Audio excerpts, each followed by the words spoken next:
I did everything. I restarted my computer. I uninstalled everything that was Batman, reinstalled the game. Nothing happened. It downloaded 4 gigs of episode 5, and 5 is like almost 6 gigs. It downloaded 4 gigs and then just stopped and will not work again. I looked everywhere on the internet. I tried everything. I tried everything to get that episode to download, and it will not download. A lot of people said they had the same issue, but all of the people that said they had the same issue were all on the PS4. And they said there is a PS4 issue. I am not on a PS4. Hey. So I don't know what the hell it is. Let's open it up real quick. It's just gonna do the same thing over and over again. Same thing over and over again. Just by the way, hey Sonic, hey Jamie, hey Dennis. Are you gonna do it one more time? Yeah, I'm gonna do it right now, and now it's gonna download. I will. If it downloads right now, I'm going to light this desk on fire. Of course, I'll take the expensive. It's not on the desk. I'll take this monitor off. Oh no, my webcam's on fire. I need a new one. Yeah, I did everything. I did everything, and it just will not download.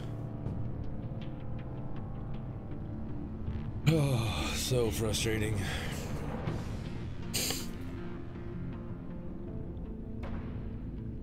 Content failed to download. I mean, just will not, refuses to download. I have no idea.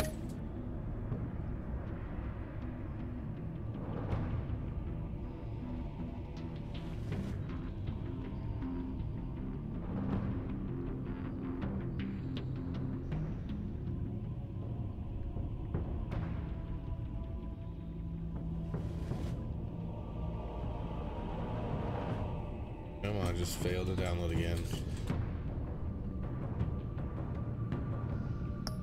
That time it actually got to the point where it showed me how much is already downloaded. It just refuses to do it. So I don't know. Hopefully I can figure something out.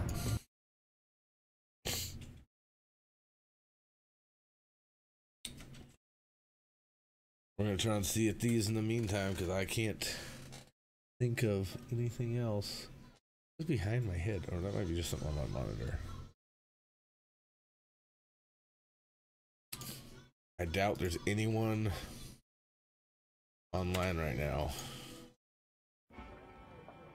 to get a crew going. There's something behind my head. Can't see because it's dark. Thing expired already by now, anyway. Well, there's some people I play with that own it. Dude's the only one that had a. Well, you like made friends and Yeah. playing. Gunner owns it, and Justin owns it. I know! Mommy's gonna make you a baba! Whoa, whoa. I'm gonna mute the mic because I have a feeling Alana's about to lose her mind.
Alright, she might be content for now. She might be. Face is too big. There we go.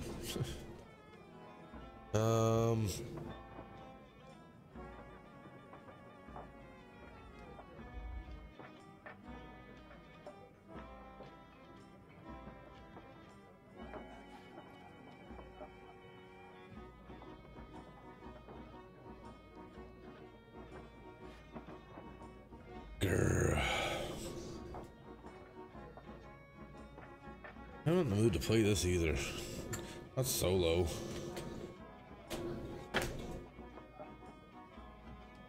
Oh, you fucking piece of shit, bitch, motherfucker. I'm losing my mind tonight, guys. So frustrating. I am so annoyed.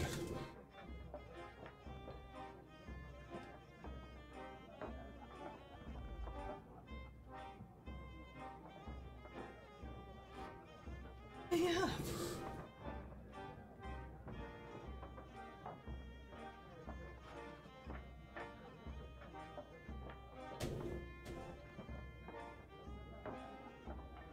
Family Parable. Huh, I guess I could do that. I don't know. I have no idea what that game is.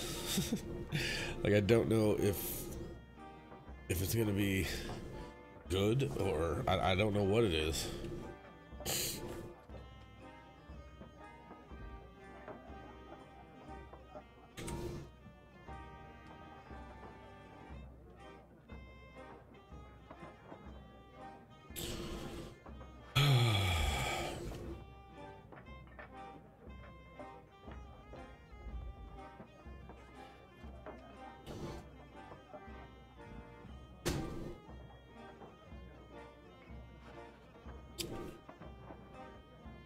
I want to play solo. And guess nobody's around. Cancel.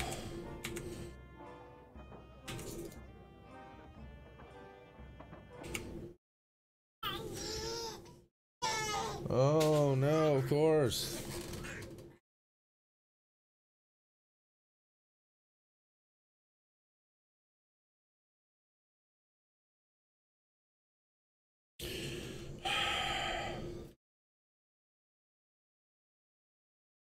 I was so looking forward to playing Batman. This sucks so much.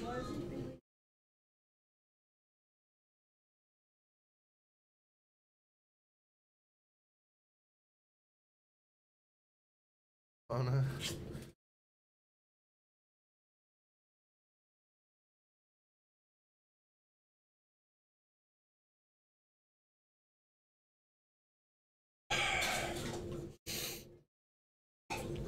I don't even know what this game is.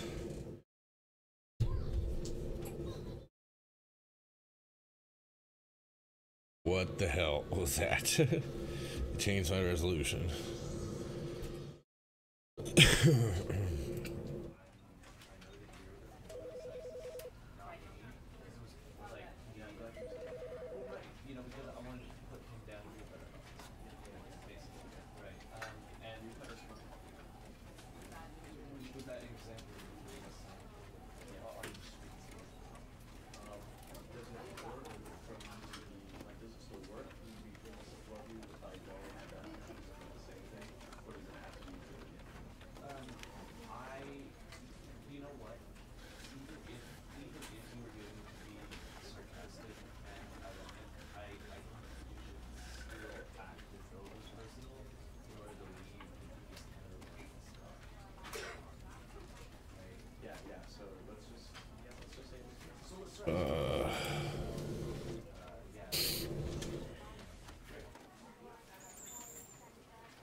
Wow.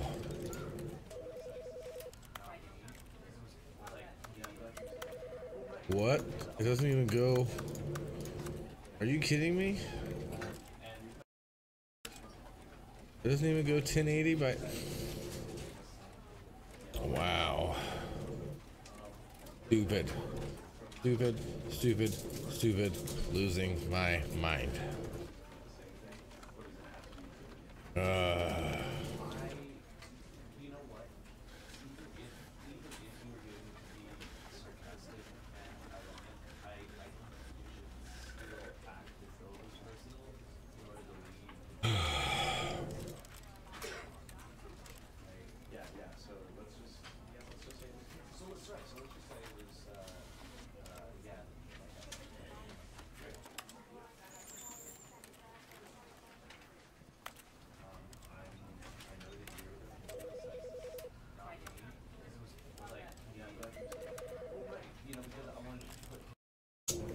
There we go. So always Half-Life 2, that's an option. That's a good idea, Wes.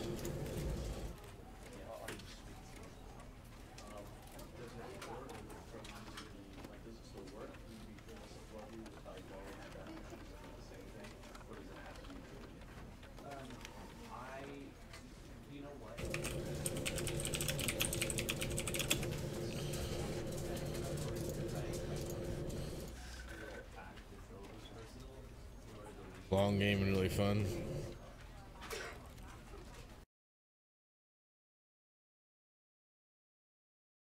The end is never loading.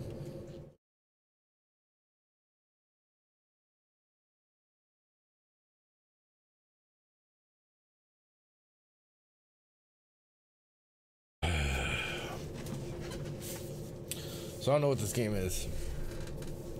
I can read you the description, but it won't help. Something along the lines of... This is the story of a man named Stanley. Stanley worked for a company in a big building where he was employee number 427. Employee number 427's job was simple. He sat at his desk in room 427 and he pushed buttons on a keyboard. Orders came to him through a monitor on his desk, telling him what buttons to push, how long to push them, and in what order. This is what employee 427 did every day of every month of every year. And although others might have considered it soul-rending, Stanley relished every moment that the orders came in, as though he had been made exactly for this job. And Stanley was happy. And then one day, something very peculiar happened. Something that would forever change Stanley. Something he would never quite forget.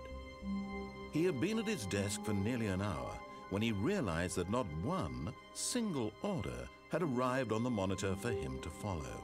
No one had showed up to give him instructions, call a meeting, or even say hi. Never in all his years at the company had this happened, this complete isolation. Something was very clearly wrong. Shocked, frozen solid, Stanley found himself unable to move for the longest time. But as he came to his wits and regained his senses, he got up from his desk and stepped out of his office.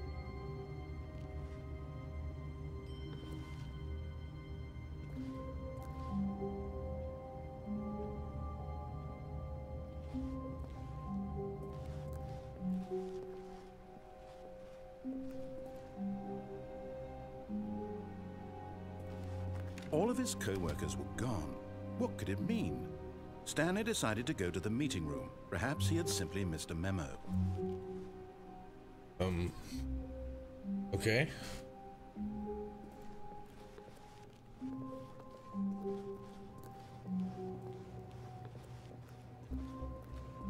Looks like a meeting room. Oh.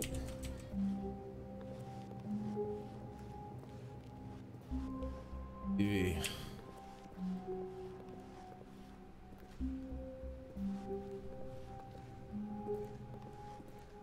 When Stanley came to a set of 2 open doors, he entered the door on his left.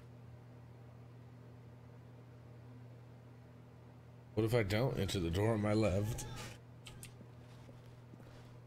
This was not the correct way to the meeting room, and Stanley knew it perfectly well. Perhaps he wanted to stop by the employee lounge first, just to admire it.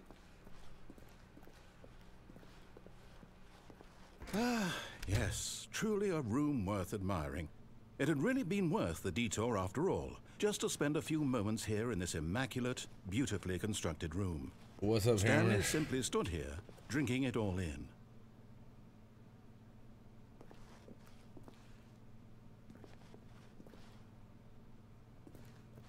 But eager to get back to business, Stanley took the first open door on his left.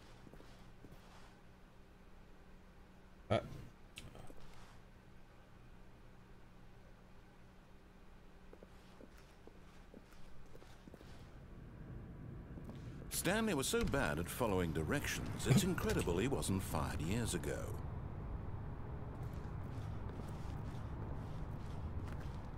No, Hammer, it's a long story. Should I walk onto this? Look, Stanley, I think perhaps we've gotten off on the wrong foot here. I'm not your enemy, really, I'm not. I realize that investing your trust in someone else can be difficult, but the fact is that the story has been about nothing but you all this time. There's someone you've been neglecting, Stanley. Someone you've forgotten about. Please, stop trying to make every decision by yourself. Now, I'm not asking for me, I'm asking for her. This is No, it did not. Your chance to redeem yourself, to put your work aside, to let her back into your life. She's been waiting. What?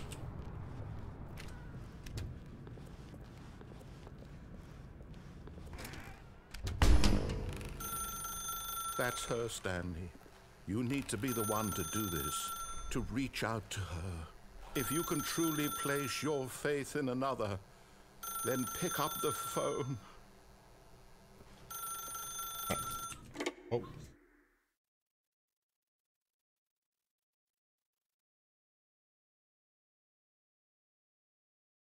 Oh, Stanley, is that you? Hold on, sweetie. Sorry to keep you waiting. I'm just pulling the bread out of the oven. All right. Okay, there we go. All right, now, I want you to come in and tell me all about your day. Gotcha. Oh, come on. Did you actually think you had a loving wife who'd want to commit their life to you? I'm trying to make a point here, Stanley. I'm trying to get you to see something. Come inside. Let me show you what's really going on here. This is a very sad story about the death of a man named Stanley. Press 8 on your keyboard. Stanley is quite a boring fellow. He has a job that demands nothing of him, and every button that he pushes is a reminder of the inconsequential nature of his existence. Look at him there, pushing buttons, doing exactly what he's told to do. Now he's pushing a button. Now he's eating lunch. Now he's going home. Now he's coming back to work. One might even feel sorry for him, except that he's chosen this life. But in his mind, in his mind he can go on fantastic adventures. From behind his desk, Stanley dreamed of wild expeditions into the unknown, fantastic discoveries of new lands. It was wonderful, and each day that he returned to work was a reminder that none of it would ever happen to him. Press P? And so he began to fantasize about his own job. First, he imagined that one day while at work, he stepped up from his desk to realize that all of his co-workers, his boss, everyone in the building had suddenly vanished off the face of the earth. The thought excited him terribly. Press M to spend time with the boys. So he went further. He imagined that he came to 2 open doors and that he could go through either. At last, choice. It barely even mattered what lay behind each door. The mere thought that his decisions would mean something was almost too wonderful to behold. As he wandered through this fantasy world, he began to fill it with many possible paths and destinations. Down one path lay an enormous round room with monitors and mind controls. And down another was a yellow line that weaved in many directions. And down another was a game with a baby. And he called it the Stanley Parable.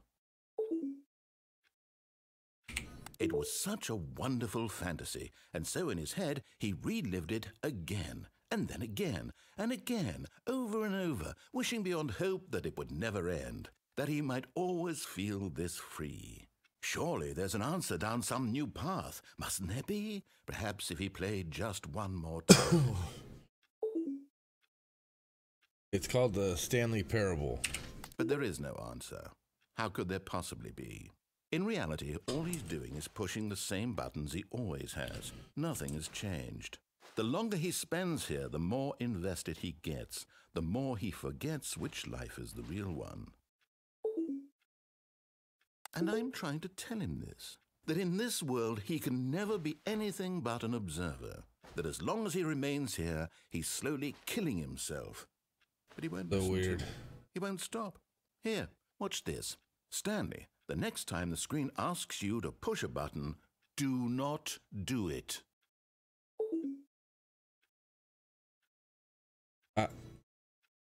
You see? Can he just not hear me? How can I tell him in a way that he'll understand that every second he remains here, he's electing to kill himself? How can I get him to see what I see? How can I make him look at himself?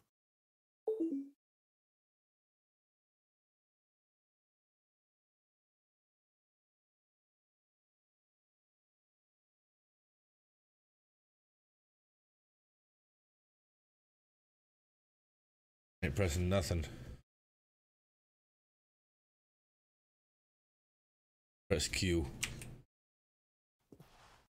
I don't have a choice. I have to press it. Can't do anything else. I suppose I can't. Not in the way I want him to. But I don't make the rules. I simply play to my intended purpose, the same as Stanley. We're not so different, I suppose.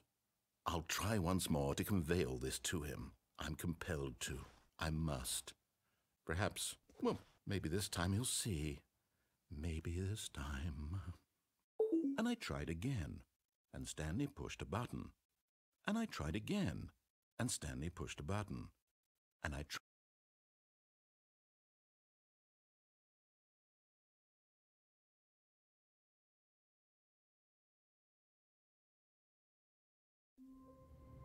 What the hell just happened? All of his co-workers were gone. What could it mean? Stanley decided to go to the meeting room. Perhaps he had simply missed a memo.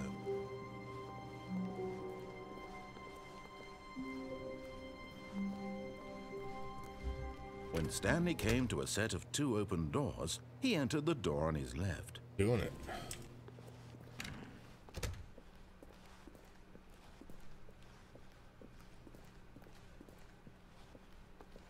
Yet there was not a single person here either. Feeling a wave of disbelief, Stanley decided to go up to his boss's office, hoping he might find an answer there.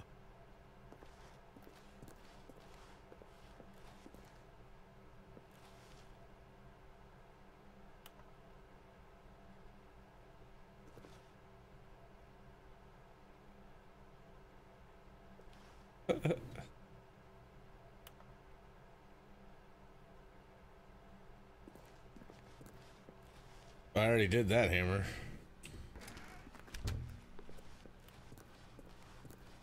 Coming to a staircase, Stanley walked upstairs to his boss's office.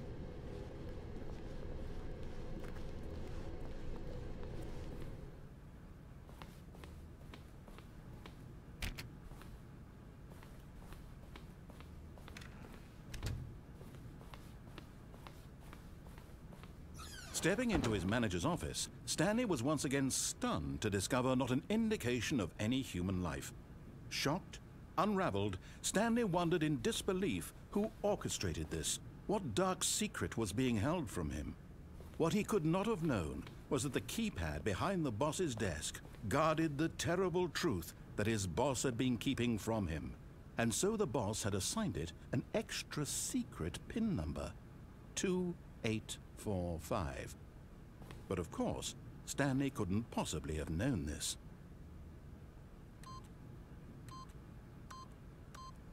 Yet incredibly, by simply pushing random buttons on the keypad, Stanley happened to input the correct code by sheer luck. Amazing. He stepped into the newly opened passageway. Oh man, I love this game. You know, for a little bit at least. You know, for a little bit at least, then it gets annoying. I have no idea anything. See, you're still rocking a fine beer, my friend. I've been good. I've been sick all this whole week. I was starting to get over it again. And, yeah, we would have been playing the finale of Batman, but it didn't want to download, so I'm checking this game out, and I am just, I don't know. I don't know what's going on.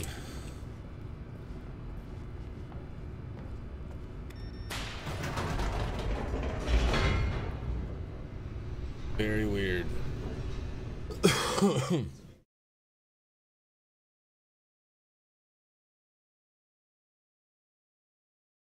Interesting for sure. It's something Descending deeper into the building, Stanley realized he felt a bit peculiar.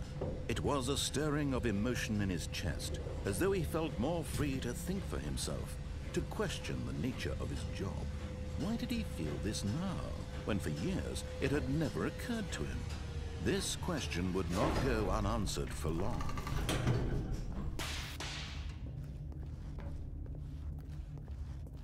Stanley walked straight ahead through the large door that read Mind Control Facility.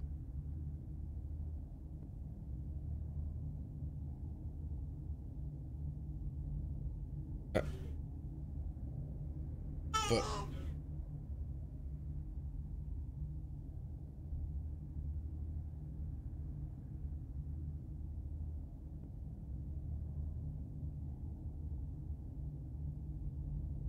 last time I didn't listen, it didn't work out well.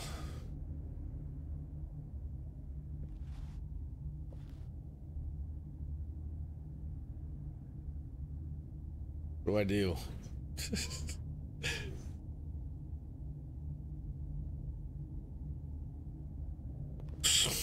I couldn't tell you, Hammer. Couldn't tell you.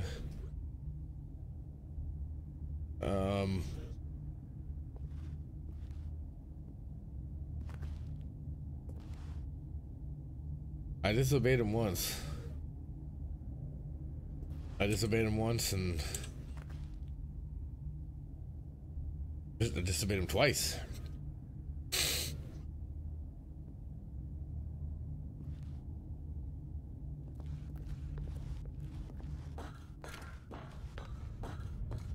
Oh, I'm gonna sneeze. I can feel it.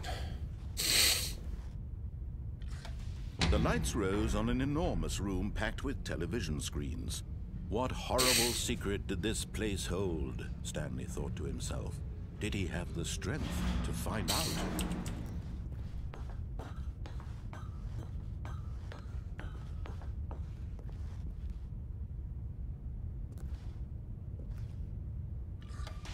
Now the monitors jumped to life, their true nature revealed. Each bore the number of an employee in the building, Stanley's co-workers. The lives of so many individuals reduced to images on a screen, and Stanley, one of them, eternally monitored in this place where freedom meant nothing.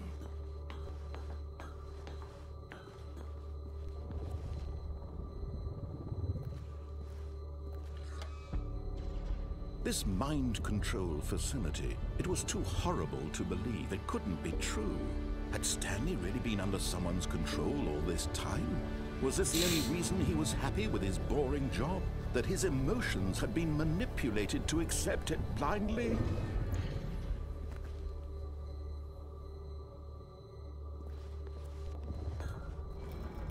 No, he refused to believe it. He couldn't accept it. His own life in someone else's control? Never! It was unthinkable, wasn't it? Was it even possible? Had he truly spent his entire life utterly blind to the world? But here was the proof. The heart of the operation. Controls labeled with emotions. Happy, or sad, or content. Walking, eating, working. All of it monitored and commanded from this very place. And as the cold reality of his past began to sink in, Stanley decided that this machinery would never again exert its terrible power over another human life. For he would dismantle the controls once and for all.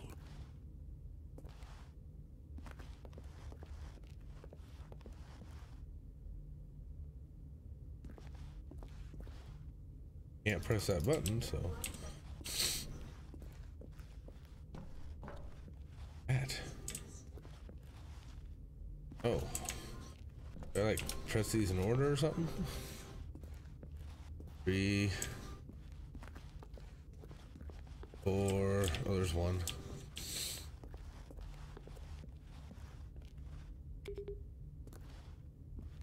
do anything.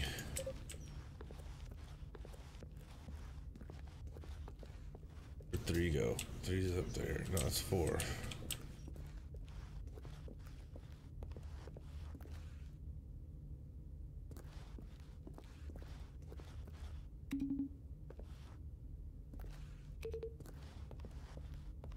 I have no idea what I'm doing.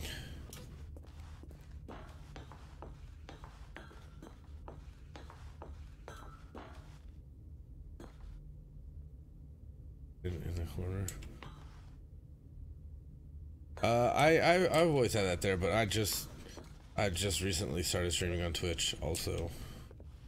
But no, I'm not a Twitch partner. If I were a Twitch or affiliate, if I were a Twitch affiliate, I'm not allowed to stream on YouTube. But I am streaming on Twitch and YouTube right now.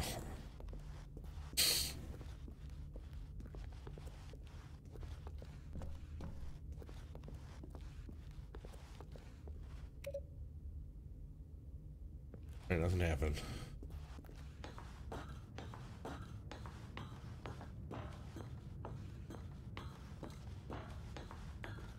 And when at last he found the source of the room's power, he knew it was his duty, his obligation, to put an end to this horrible place and to everything it stood for.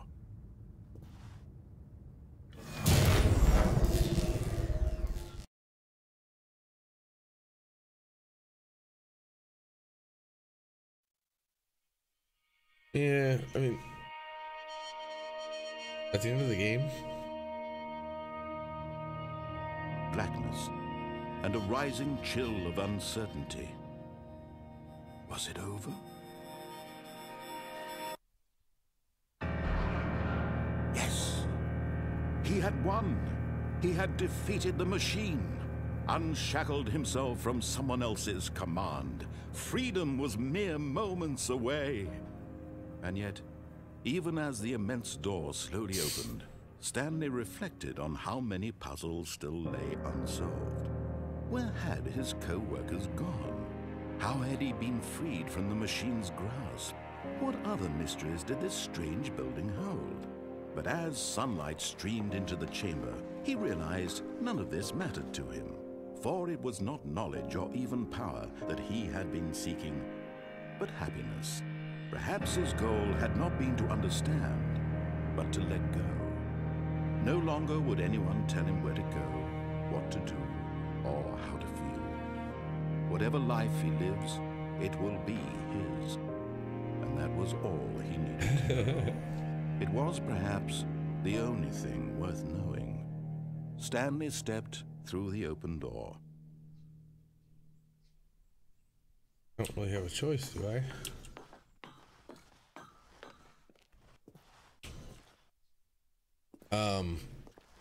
Yeah, I agree with you, Jordan, on the whole Twitch affiliate thing. Stanley felt the cool breeze upon his skin, the feeling of liberation, the immense possibility of the new path before him. This was exactly the way, right now, that things were meant to happen. And Stanley was happy.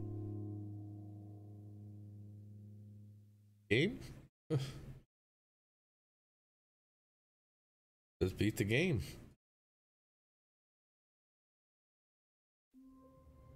What the right back in. A soft wind blew outside and perhaps rain started, and if it did, it stopped shortly after. Stanley hoped that he would one day see weather.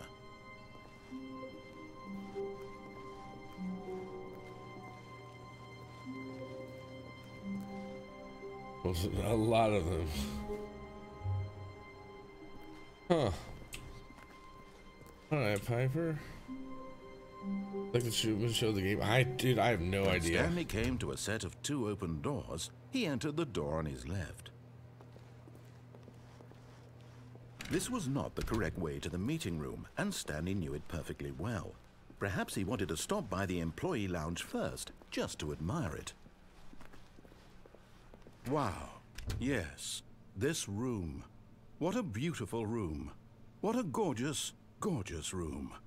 Thank goodness Stanley had taken this detour on his way to the meeting room. Life without having experienced this room was now too horrible even to consider. But eager to get back to business, Stanley took the first open door on his left.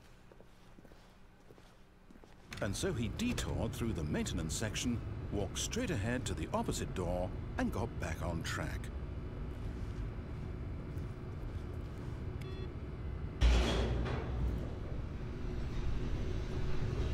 Last time I disobeyed him, I died. It literally said, please die. He didn't want to go back to the office. He wanted to wander about and get even further off track. So now in order to get back, he needed to go, from here it's, left.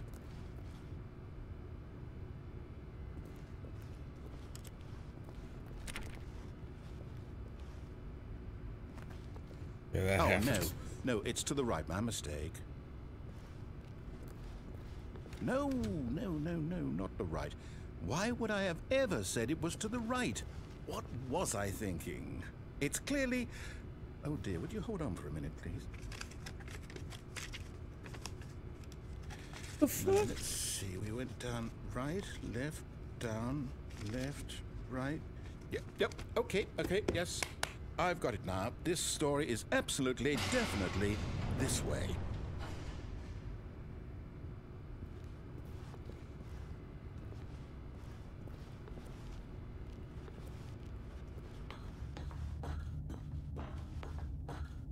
Whoa. No. This isn't right at all. You're not supposed to be here yet. This is all a spoiler. Quick, Stanley, close your eyes. Okay. We just have to get back to, oh, who am I kidding? It's all rubbish now. The whole story completely unusable. How about, rather than waste my time trying to salvage this nonsense, we'll just restart the game from the beginning. And this time, suppose we don't wander so far off track, Okay, from the top. What the hell?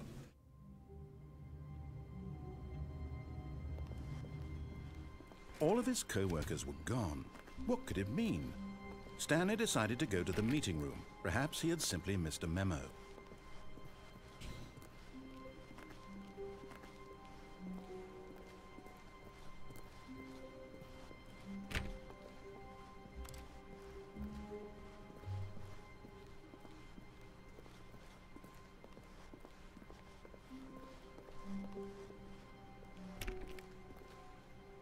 So bizarre.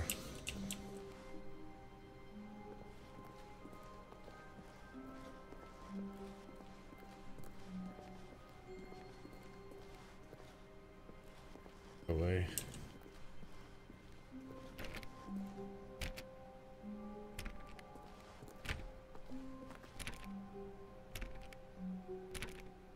Nothing's happening.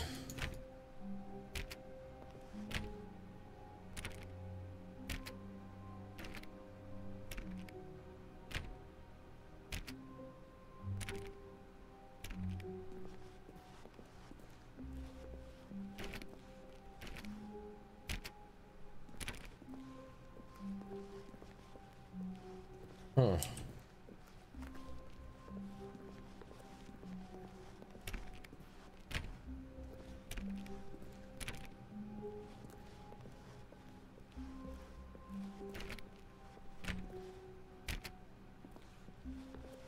So strange.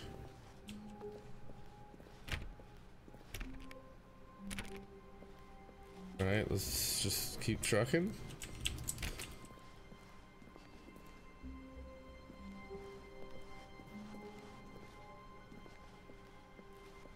When Stanley...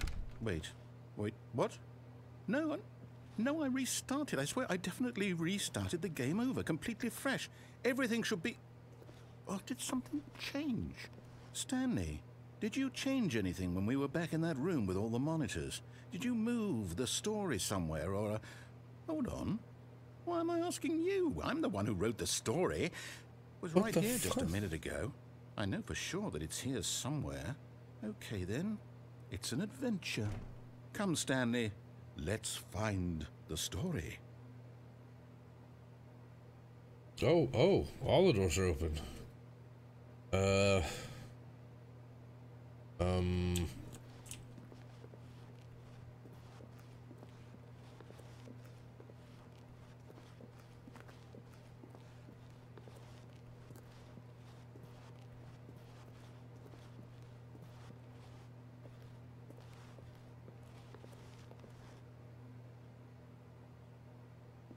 I'll say it.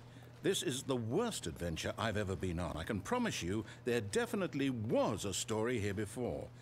Do we need to restart the game again? Well, I find it unlikely that we'll ever progress by starting over and over again, but it's got to be better than this. Okay, let's give it a shot. Why not?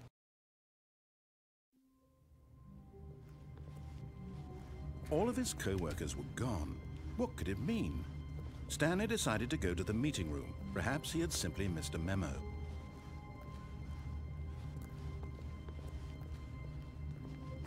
Okay, yep, it's worse. I might be remembering this wrong. It's possible the story is back where we just came from. Why don't we go back the other direction and see if we missed anything?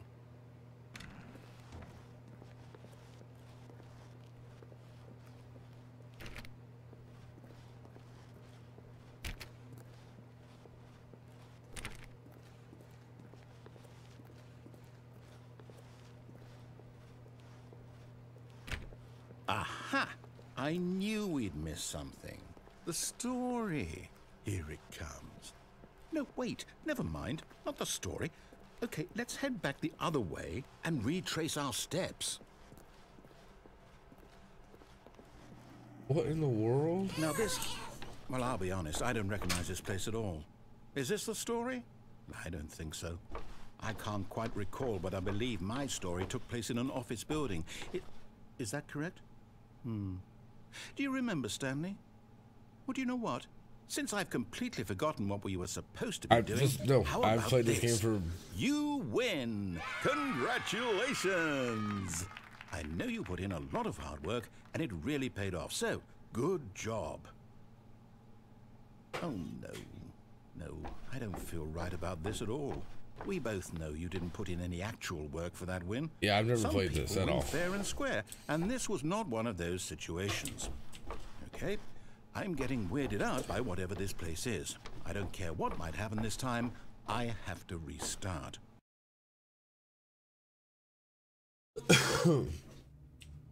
All right, I've got a solution. This time, to make sure we don't get lost, I've employed the help of the Stanley Parable Adventure Line. Just follow the line. How simple is that?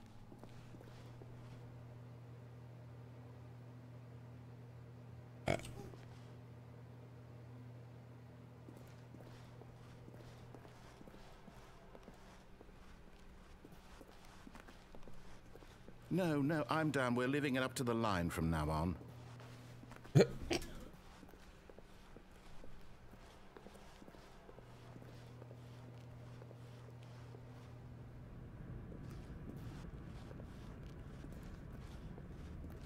You see, the line knows where the story is. It's over in this direction. Onward, Stanley, to destiny. Though, here's a thought. Wouldn't wherever we end up be our destination, even if there's no story there? Or to put it another way, is the story of no destination still a story?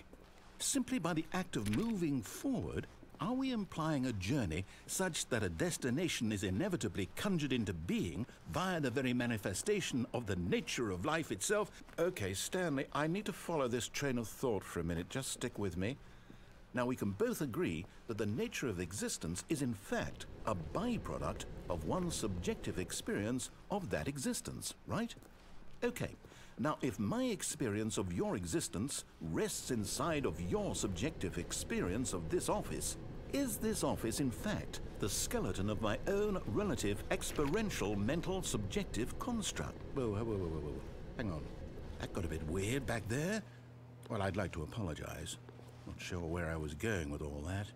You know what? I think what we need right now is a bit of music to lighten the mood.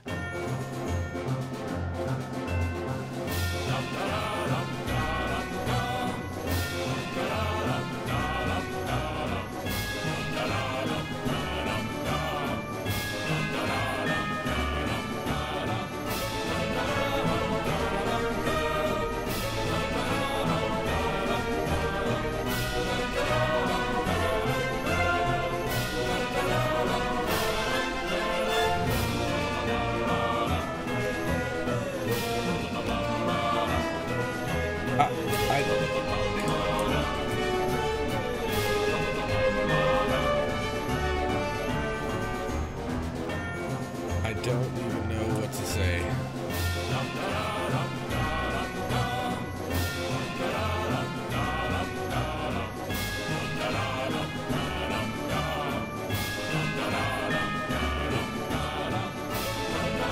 What the fuck?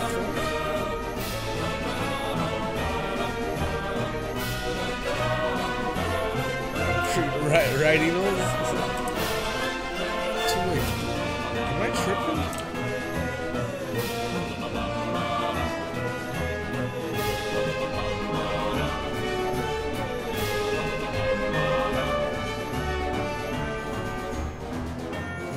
The Joker.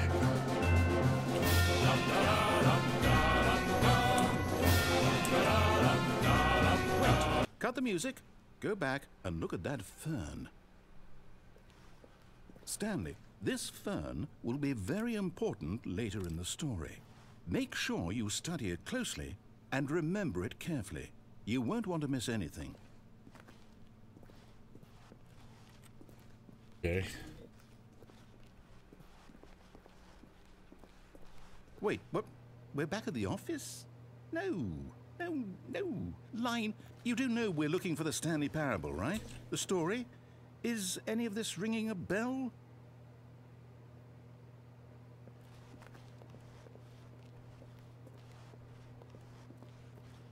I have no idea what's going on. Oh, no, not again, Line. How could you have done this to us? And after we trusted you, after everything we've been through, you... Oh, I can't take this anymore. To hell with it. Restart.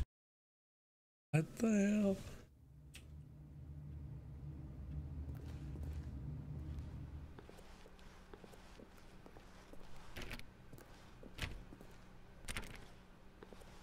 You know what, Stanley?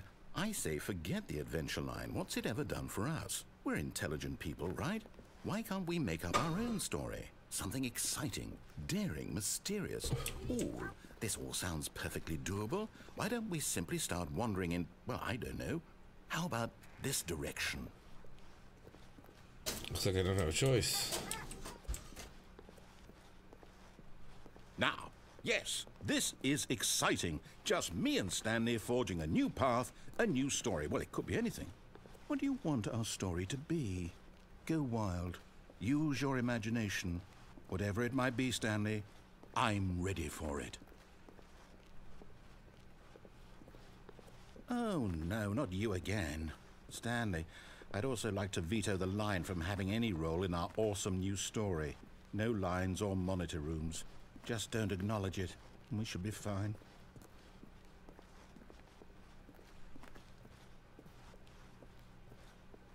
Ah, a choice. We get to make a decision. From here, the story is in our control. How important we mustn't squander the opportunity. In fact, I believe I need a minute to think here. Just walk in circles for a minute. Okay, so I know that each door has to lead somewhere, which means that somewhere, the place where we're trying to go, there must be a reverse door that leads here. And that in turn means that our destination corresponds with the counter-inverted reverse door's origin. So starting from the right, let us ask, will taking the right door lead us to where we're going? And since the answer is clearly yes, then by all accounts, the door on the right is the correct one. Another victory for logic. Come, Stanley, our destiny awaits. Okay. Oh, hold up, what's this? The confusion ending. You're telling me that's what this is? It's all one giant ending? And we're supposed to restart the game, what, eight times? That's really how all this goes? It's all determined? So now, according to the schedule, I restart again. Then what? Am I just supposed to forget? Well, what if I don't want to forget? My mind goes blank simply because it's written here on this thing, wall. Well, who consulted me? Why don't I get to decide? Why don't I get a say in all of this? Is it really? No, it can't be. I don't want it to be. I don't want the game to keep restarting. I don't want to forget what's going on. I don't want to be trapped like this. I won't restart the game. I won't do it. I won't do it. I won't do it. And the timer stopped. Does that mean, did we do it? Did we break the cycle? The, whatever it is that made this schedule? How would we even know? Will someone come for us? Will something happen? So, okay. What? I guess now we just wait. You know, I suppose in some way that this is a kind of story. Wouldn't you agree? I'm not quite sure if we're in the destination or the journey, though they're always saying that life is about the journey and not the destination. So I hope that's where we are right now. We'll find out, won't we? Eventually. Well, in the meantime,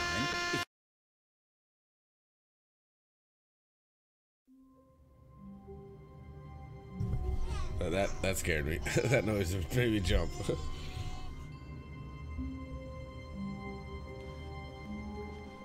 all of his co-workers were gone.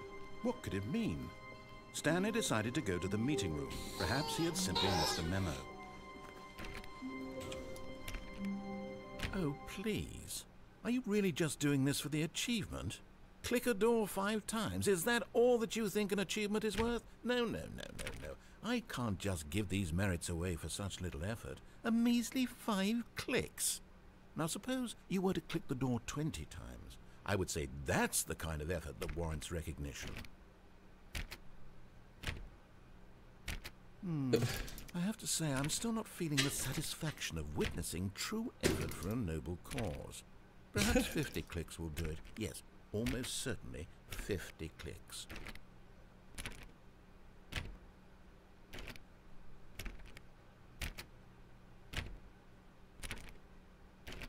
Yeah, this game is definitely different. I'm not feeling it. I want this achievement to have meant something. It has to be a true reward for valiant effort. I want to see some hustle, Stanley. I want to see commitment, a willingness to go all the way, no matter what the cost. Why don't you go put 20 clicks into door number 417?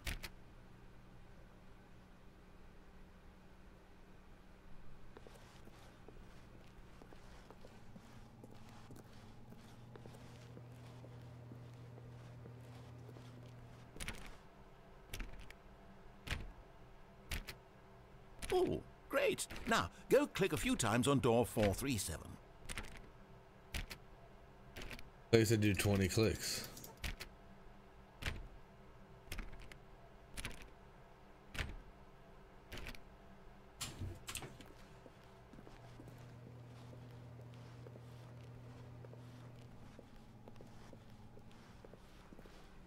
What the hell's 437? Oh.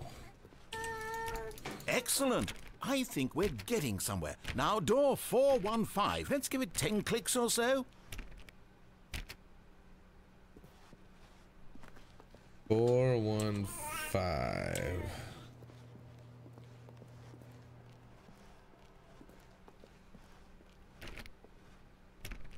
Now, back to door number 437.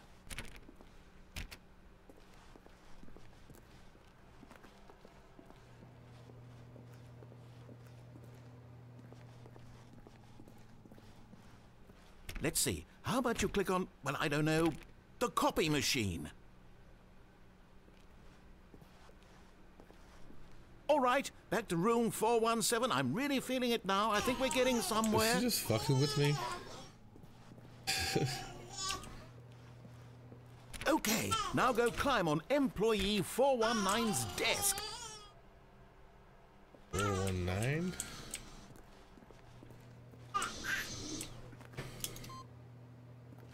Yes! This is great! You're putting it all on the line, Stanley. I like that. All right, let's keep it up. Go give me a few clicks on door 416.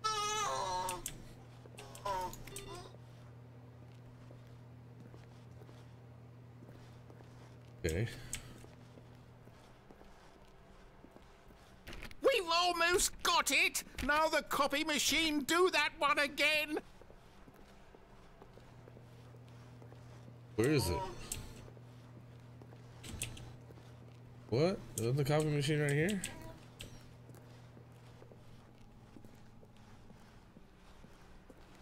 Finish it off, Stanley! 5 clicks on door 430! Yes! We did it! Oh, wow. That felt amazing. Oh, you really earned it, Stanley. Nothing could hold you back. Yes, I'm very proud of how far we've come today. Just think, only a few minutes ago, you believed an achievement was worth 5 little clicks. Really now, what were you thinking?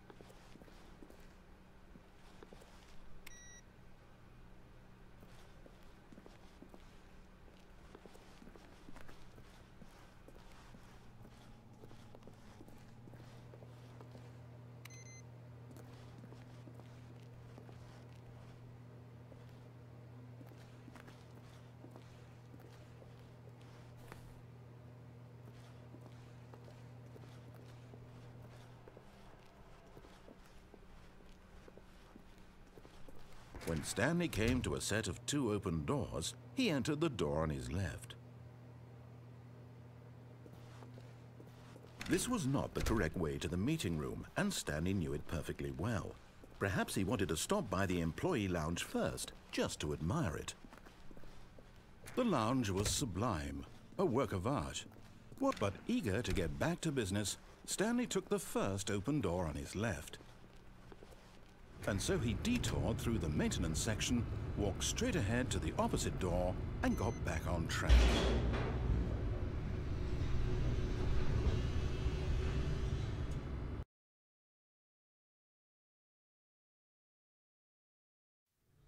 But Stanley didn't want to go back to the office. He wanted to wander about and get even further off track. So now in order to get back, he needed to go, from here, it's, left. Oh, no, it's to the right, my mistake. No, not the right. Why would I have ever said it was to the right? What was I thinking? It's clearly... Oh dear, would you hold on for a minute, please? Now, let's see, we went down right, left, down, left, right. Yep, okay, yes. I've got it now. This story is absolutely, definitely this way.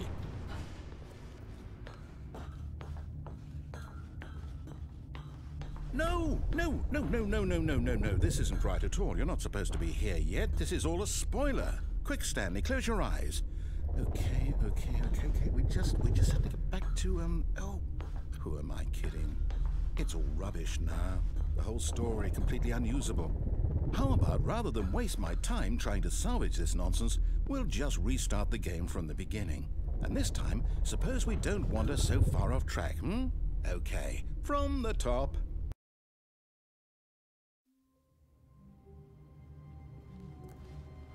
All of his co-workers were gone.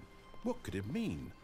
Stanley decided to go to the meeting room. Perhaps he had simply missed a memo.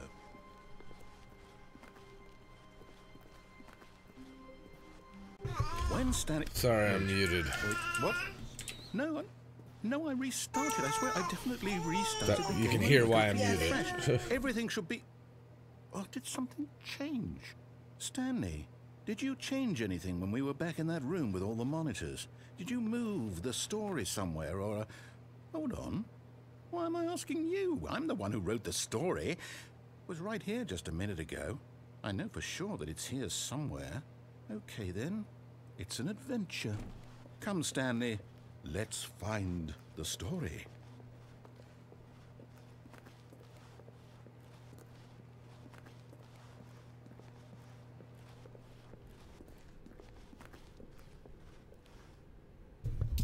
Really, I gotta play that out all over again? Ugh.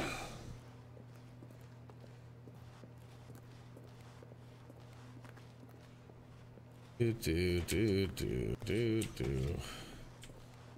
Even resetting. Begin the game again.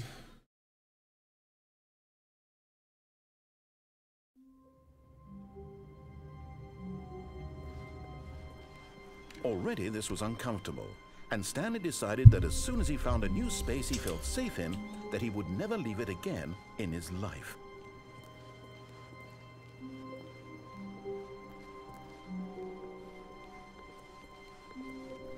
When Stanley came to a set of 2 open doors, he entered the door on his left.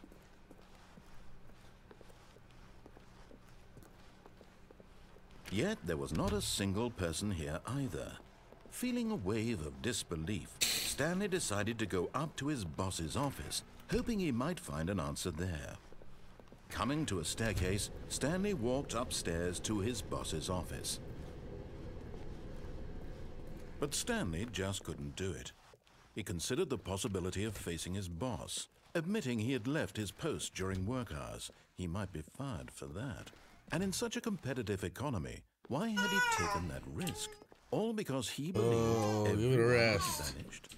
His boss would think he was crazy. And then something occurred to Stanley. Maybe, he thought to himself, maybe I am crazy. All of my co-workers blinking mysteriously out of existence in a single moment for no reason at all. None of it made any logical sense. And as Stanley pondered this, he began to make other strange observations.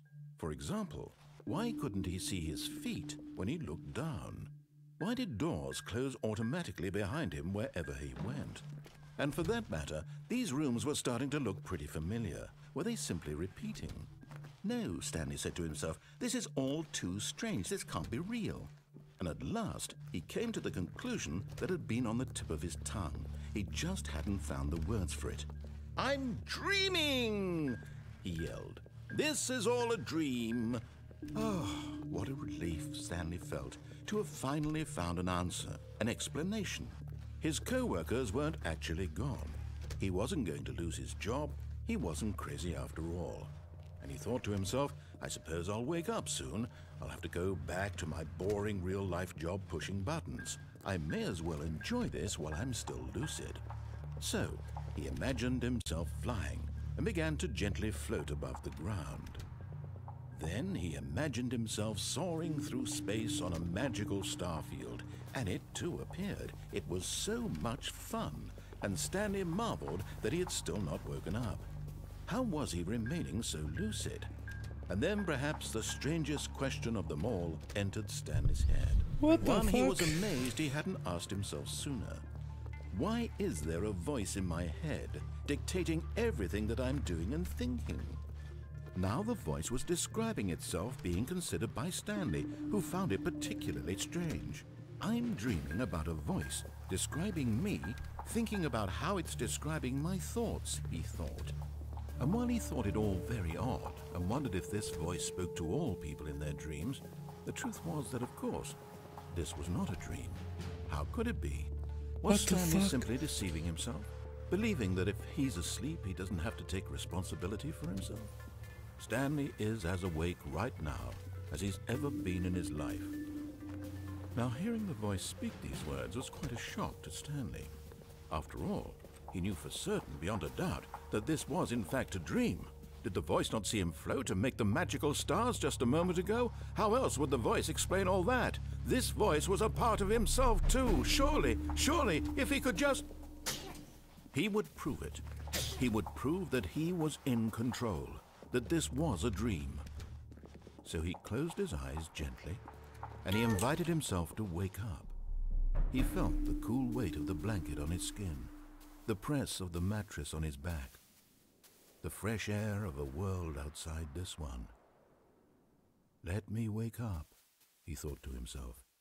I'm through with this dream. I wish it to be over. Let me go back to my job. Let me continue pushing the buttons. Please, it's all I want. I want my apartment, and my wife, and my job. All I want is my life exactly the way it's always been. My life is normal. I am normal. Everything will be fine. I am okay.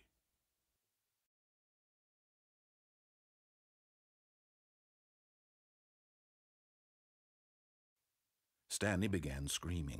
Please, someone, wake me up. My name is Stanley.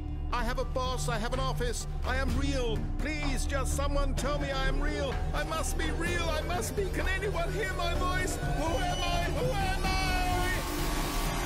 And everything went black.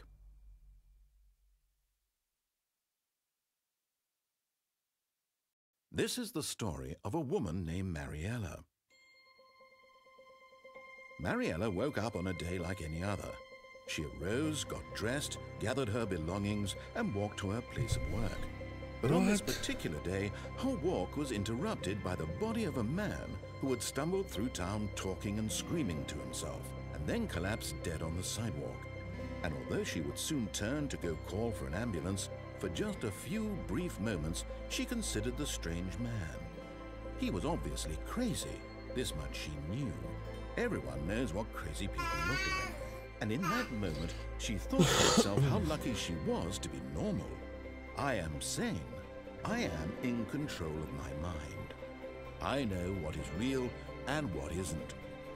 It was comforting to think this, and in a certain way, seeing this man made her feel better.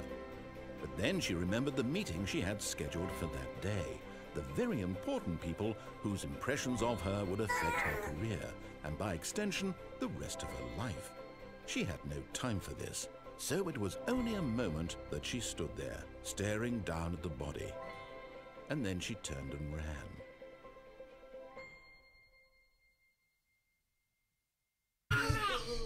What the hell? Sorry I keep muting my mic. Alana's being loud as fuck. I don't know what she's doing. What just happened? Stanley knew the office layout like the back of his hand. It was only a matter of time before he found the others, wherever they were. Just a matter of time. Something on fire? Hear that? I guess. That was weird. When Stanley came to a set of 2 open doors, he entered the door on his left. Don't you yell at me. Sounds weird. Oh, I went left. Yet there was not a single person here either.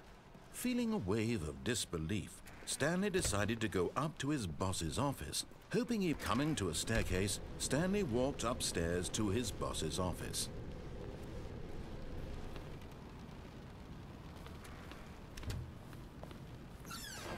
Oh.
Is this infinite?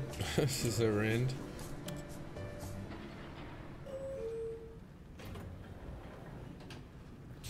I'm nowhere. Okay.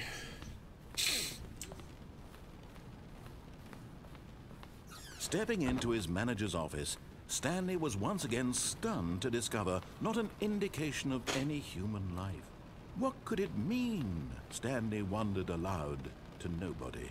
He began wildly tearing through papers on the boss's desk, pulling books off the shelf, looking behind paintings, desperate for clues to his situation. But his attention was caught by a keypad behind the boss's desk. What could its purpose be? In fact, this keypad guarded the terrible secret that lay buried below his feet. And so the boss had assigned it an extra secret PIN number, 2845. But of course, Stanley couldn't possibly have known this. Yet incredibly, by simply pushing random buttons on the keypad, Stanley happened to input the correct code by sheer luck. Amazing. He stepped into the newly opened passageway.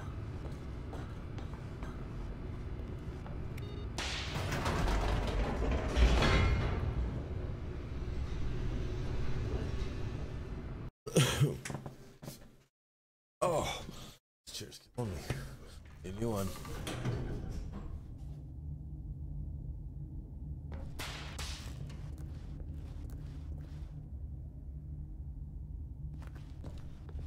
Stanley walked straight ahead through the large door that read Mind Control Facility.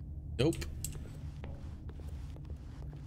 Although this passageway had the word escape written on it, the truth was that at the end of this hall, Stanley would meet his violent death. The door behind him was not shut. Stanley still had every opportunity to turn around and get back on track. At this point, Stanley was making a conscious, concerted effort to walk forward and willingly confront his death. He's like, sounds funny, huh?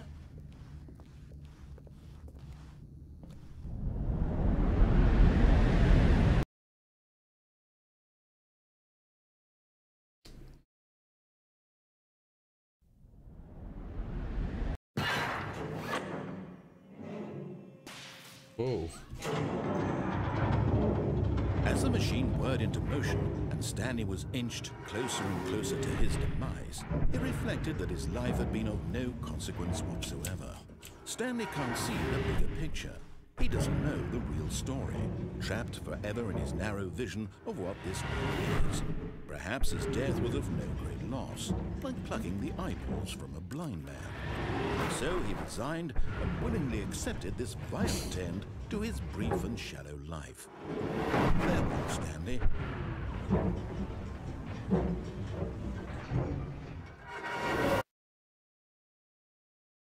"Farewell, Stanley," cried the narrator, as Stanley was led helplessly into the enormous metal jaws. In a single visceral instant, Stanley was obliterated as the machine crushed every bone in his body, killing him instantly.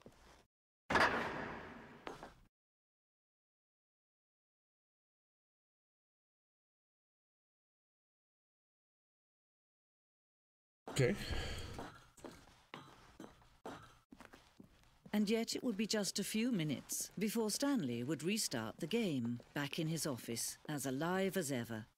What exactly did the narrator think he was going to accomplish? When every path you can walk has been created for you long in advance, death becomes meaningless, making life the same. What the fuck? Do you see now? Do you see that Stanley was already dead from the moment he hit start?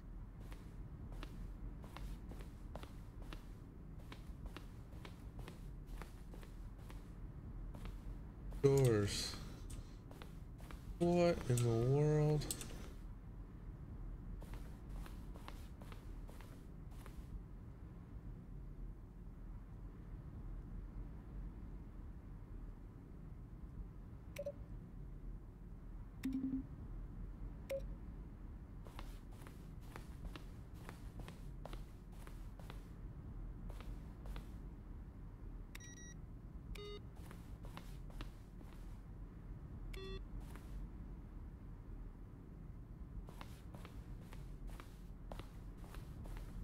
I can't handle this game, right, Angels? Dude, this was Willow's idea. Willow told me a while back that I should pick this game up and play it.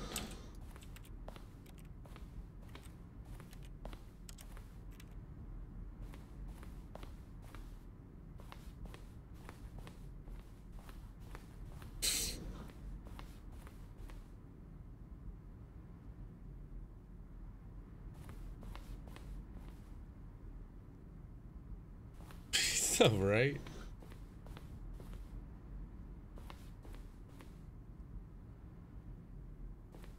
And trust that woman.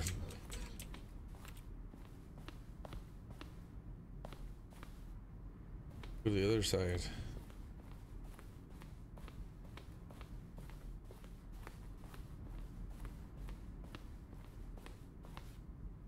Office. What the hell? Lock.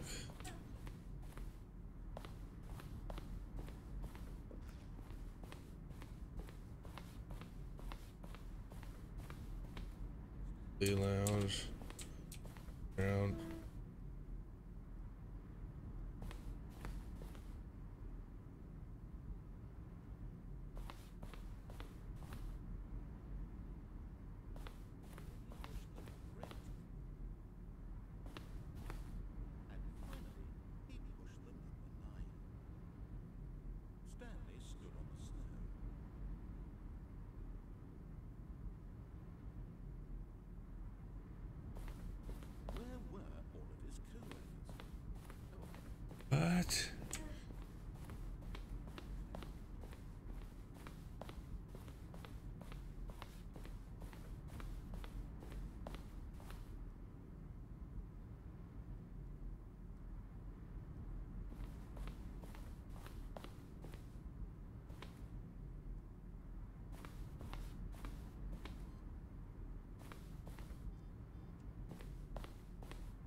Very, very, very strange.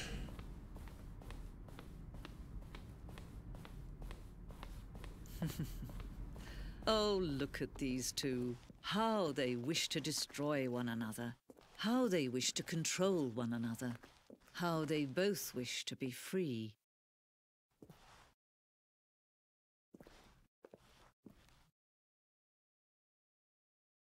Can you see? Can you see how much they need one another? No, Righty, perhaps not. Sometimes these things cannot be seen. But listen to me. You can still save these two. You can stop the program before they both fail. Push escape and press quit. There's no other way to beat this game. As long as you move forward, you'll be walking someone else's path. Stop now and it'll be your only true choice. Whatever you do, choose it. Don't let time choose for you. Don't let time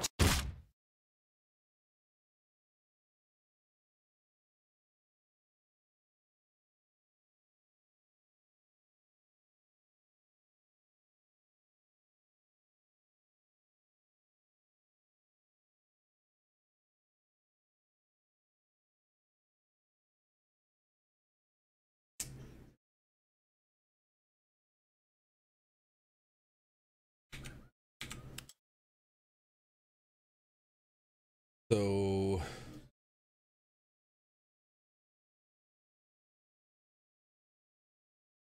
if you quit or restart, really?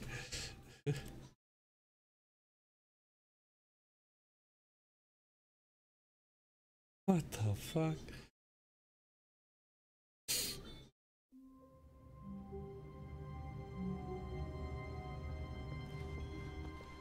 All of his co-workers were gone. What could it mean? Stanley decided to go to the meeting room. Perhaps he had simply missed a memo. Piper said there's When another. Stanley came to a set of 2 open doors. Piper, He entered the door on his left. take the charge on this one. I'm holding your hand. I know there's a delay, but not a super big delay.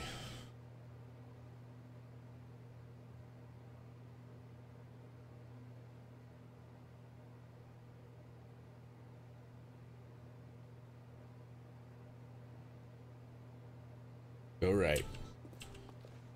This was not the correct way to the meeting room, and Stanley knew it perfectly well. Perhaps he wanted to stop by the employee lounge first, just to admire it.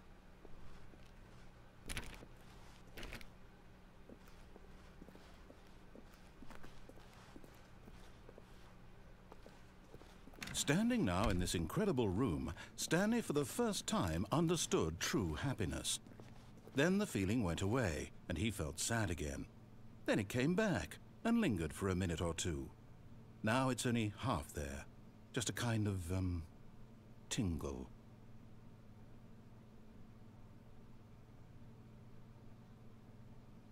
Rest to the. Yes, really worth it being here in the room. A room so utterly captivating that even though all your co-workers have mysteriously vanished, here you sit looking at these chairs and some paintings. Really worth it. Goes to the escalator. Fall to the metal walkway. It gets you. At this point, Stanley's obsession with this, but at last he'd had enough of the amazing room and took the first open door on his left to get back to business. Oh, okay. So over here. Play. And so he detoured through the maintenance section, walked straight ahead to the opposite door, and got back on track.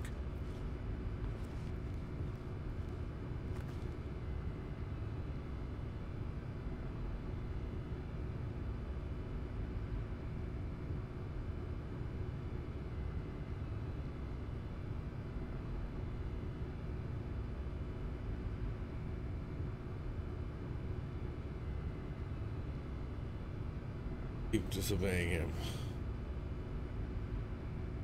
Now I'm confused, Piper.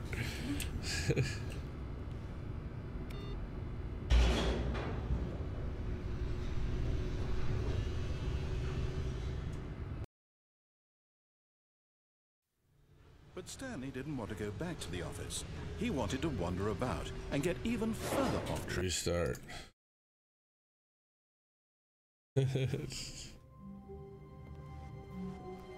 How wonderful. Stanley was alone. Finally.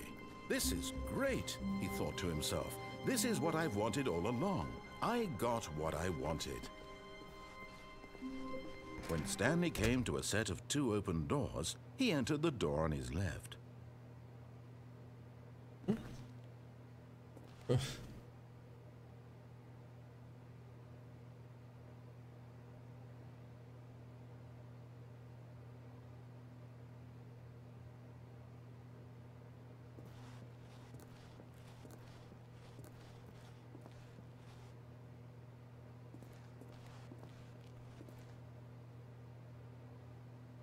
Disobey no matter what. Okay. Right. This was not the correct way to the meeting room, and Stanley knew it perfectly well.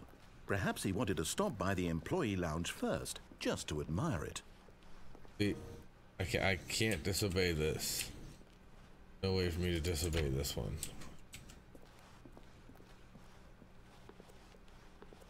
Stanley felt lightheaded, butterflies in his stomach, giddy in a way he had never known before. Was it this room? A connection between the two? But eager to get back to business, Stanley took the first open door on his left. Stanley was so bad at following directions, it's incredible he wasn't fired years ago. This yellow thing. Look, Stanley, I think perhaps we've gotten off on the wrong foot here. I'm not your enemy, really, I'm not. I realize that investing your trust in someone else can be difficult, but the fact is that the story has been about nothing but you all this time. No problem. There's someone you've been neglecting, Stanley. Someone you've forgotten about. What? Really? I was in the middle of something. Do you have zero consideration for others? Are you that convinced that I want something bad to happen to you? Why, I don't know how to convince you of this, but I really do want to help you, to show you something beautiful. Look, let me prove it.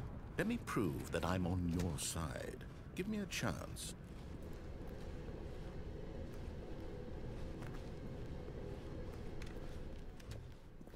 Now listen carefully, this is important. Stanley walked through the red door. So I'm gonna go through the blue door now.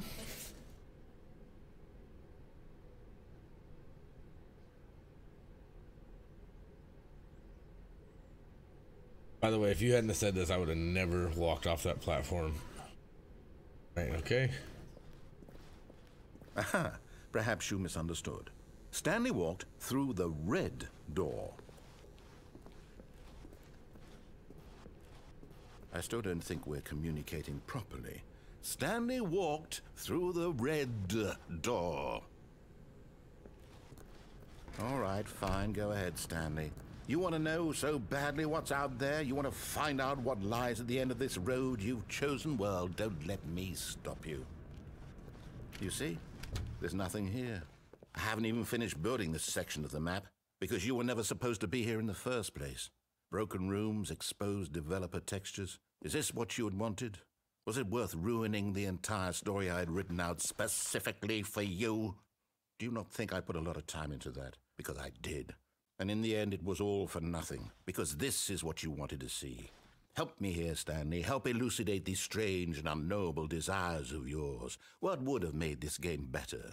What did you want to see? Vehicles? Skill trees? Work with me. You've given me absolutely nothing so far. Tell you what, let me take a stab in the dark at a new design, and you can give me some feedback.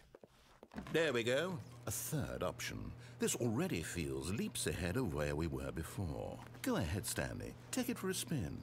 Can I go do that, Piper?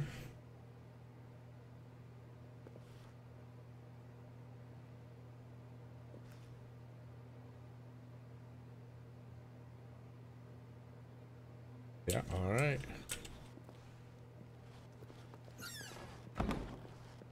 Okay, I'm going to stop you there. Now, tell me about your experience with this new version. Would you say that the game benefited from allowing you more choices? Feel free to be honest. I'm looking for some real critical feedback here. Is there a number I should press?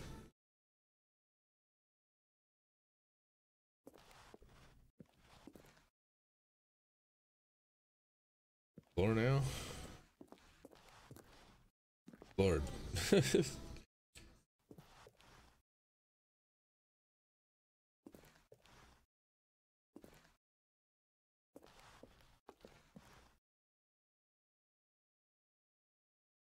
Okay, so we're getting somewhere. Clearly there's something here that speaks to you. If I can be honest here, I really don't have any idea where I'm going with this. This whole third door thing was just a stab in the dark.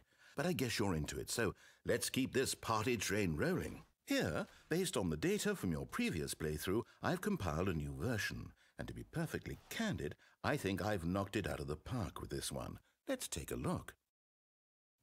Oh.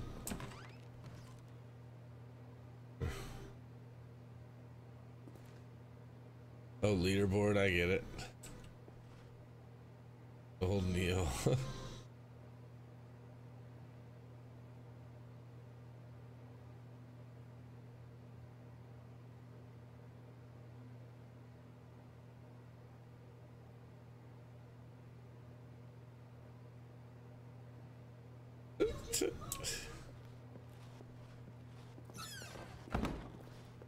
Now, would you say that competitive leaderboard helped you feel motivated to keep walking through doors? Again, honest answers, please. Hey, I nearly forgot. I've got a prototype of a new game I've been working on, and now would be a lovely opportunity to give it some playtesting. You wouldn't mind taking a look at it, would you? Perfect. Let me boot it up. The hell's going on?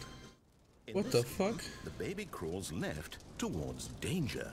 You click the button to move him back to the right, and if he reaches the fire, you fail.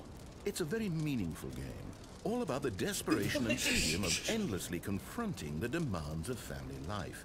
I think the art world will really take notice. But of course, the message of the game only becomes clear once you've been playing it for about 4 hours. So why don't you give it 4 hours of play to make sure it's effective? Be sure to keep notes on your experience. Fire, baby!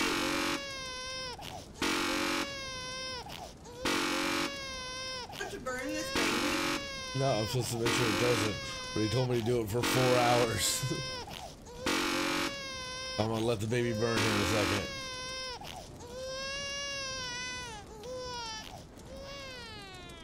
You heartless bastard. Did you do it because you hate babies or purely to spite me? Because if it's the latter, well, I don't know what to do. I'm completely out of ideas. I can't think of a single thing that might improve the experience for me. I'm not even going to try. I'm out. I'm done. It's over. Thank you for playing. Your input was extremely valuable. Oh, hey, since my game was so awful, why don't we play someone else's game, just to ease the pain? Let's see. What do we have here? Yes, this seems like it'll work. Let's give it a shot. What? Oh my god. Well, Stanley, is this any better? At last, the one thing you've always desired. A game I had absolutely nothing to do with. But is it enough? Tell me that, Stanley. Will it ever be enough? Well, I'll say this. I'm done making things for you. From now on, I will only create to fulfill a greater artistic purpose. Watch this, Stanley. I'm going to build a house.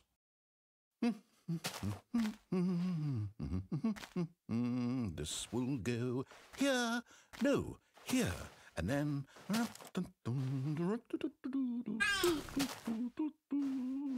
can't, like, jump. I can't do anything. Yes, of course. And just to finish it all off, yes, it's complete. I made this, Stanley. Look at it. Gaze upon my work of art and feel ashamed at your own inadequacy. Ah, but you've only seen it from the outside. You've only gotten half the experience. Please, step inside and make yourself comfortable. Isn't it grand? Isn't it perfect? It could only be better if... Wait, that's it. We must rebuild it out of diamond. Diamond everything. Yes. Come along, Stanley. We have to go mining.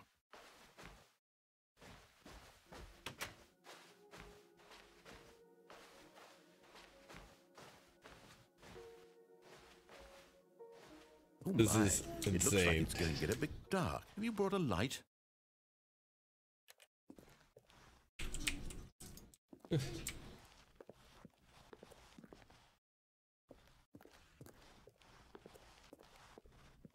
Wow. Oh, no, no, no, no, no. This is far more open-ended than I had in mind. I'm looking for something more narrow and linear. Something that makes you feel utterly irrelevant. This won't do at all. 1 out of 5. Even the diamonds couldn't save this one. Okay, new game. What the fuck?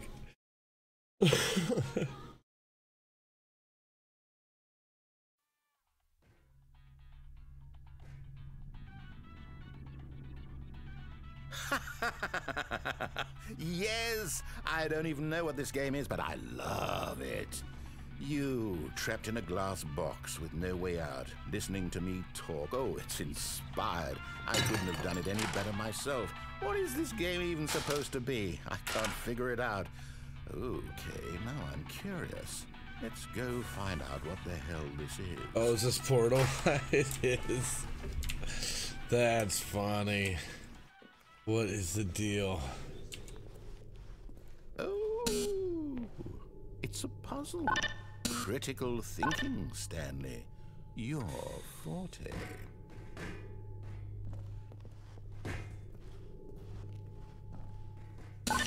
Genius. This is funny. No, actually, you know what? I think that's plenty. I really don't care much to see you stumble through any more of these games, and I highly doubt you're any wiser for the experience. Which is why, rather than continue to waste my time, I'm just going to leave you here.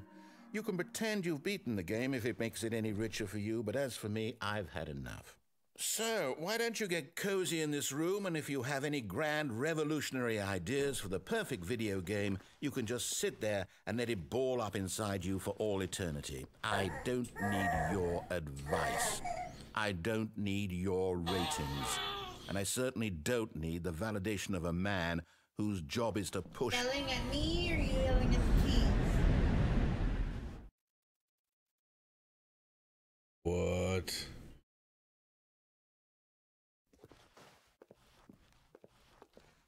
Can't see shit. Oh, falling some more.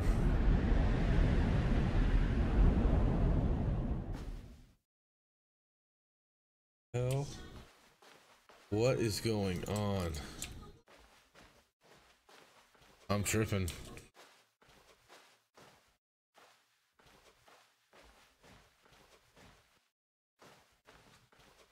Can't see anything. I don't even know what you guys can see right now.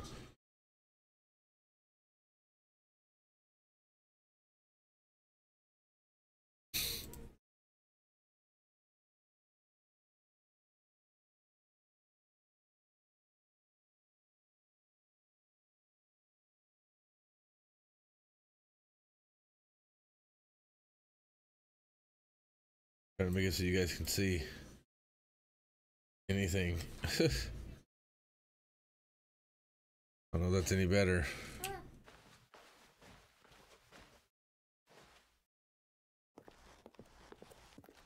What in the world?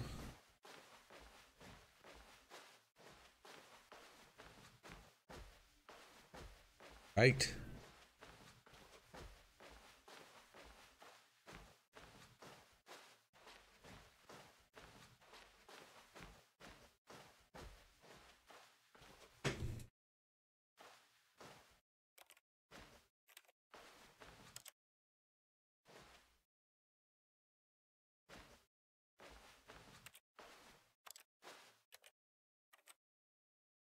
Okay.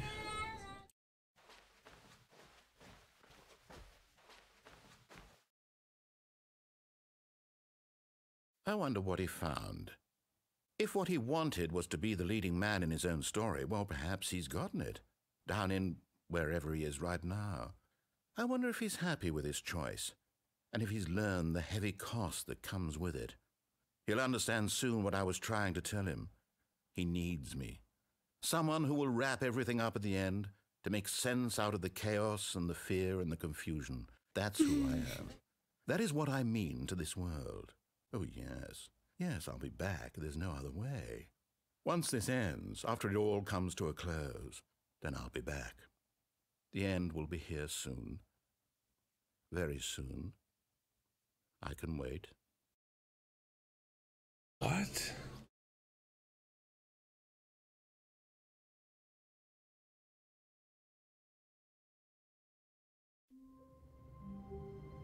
What the fuck? Yeah, I don't know either, baby. What the hell was that? I need a cigarette. I'll be right back.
Stanley stood for a long time in one spot.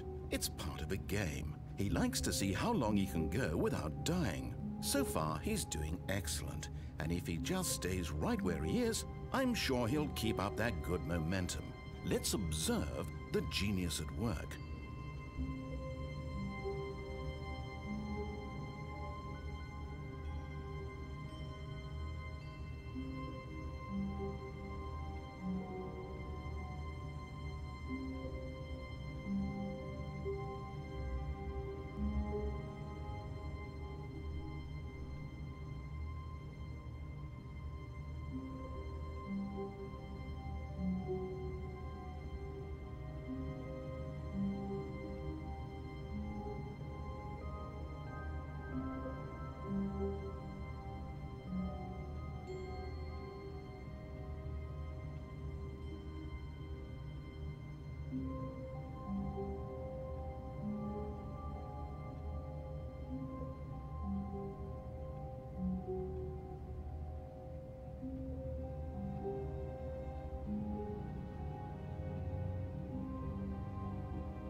So, have I done all the endings now? All of his co-workers were gone. What could it mean? Stanley decided to go to the meeting room. Perhaps he had simply missed a memo. Like, I don't know what else I can do. I think I've done everything? When Stanley came to a set of 2 open doors, he entered the door on his left. I don't know what else there is. Feel free to help me out.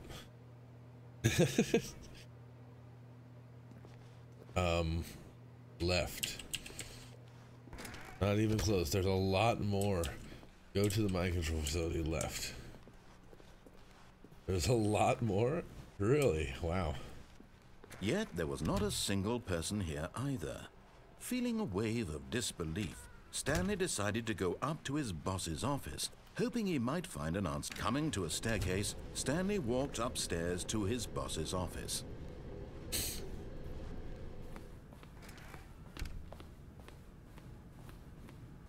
The moment he entered his manager's office, Stanley froze in his tracks. Not a living soul anywhere. Could he really be? Stanley was in such a rush to get through the story as quickly as possible, he didn't even have a single minute to just let the narrator talk. That kind of anxiety isn't healthy, so he relaxed for a few moments with some calming New Age music.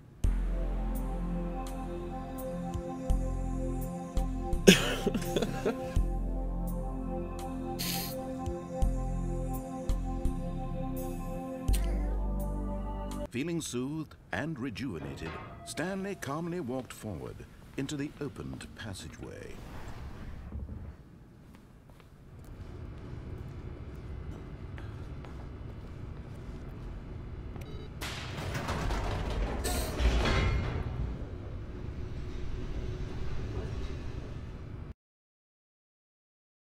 I don't remember it loading right here. Oh, okay.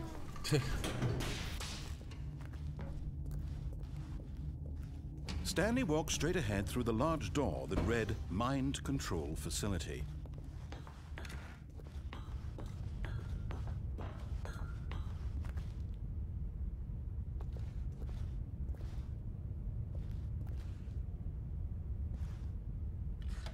The lights rose on an enormous room packed with television screens. What horrible secret did this place hold? Stanley thought to himself. Did he have the strength to find out?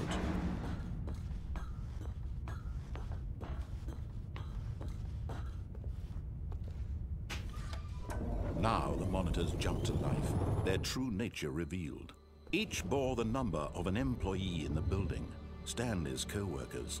The lives of so many individuals reduced to images on a screen. Oh, right. I pressed off before. That's right. Them, eternally monitored in this place where freedom meant nothing.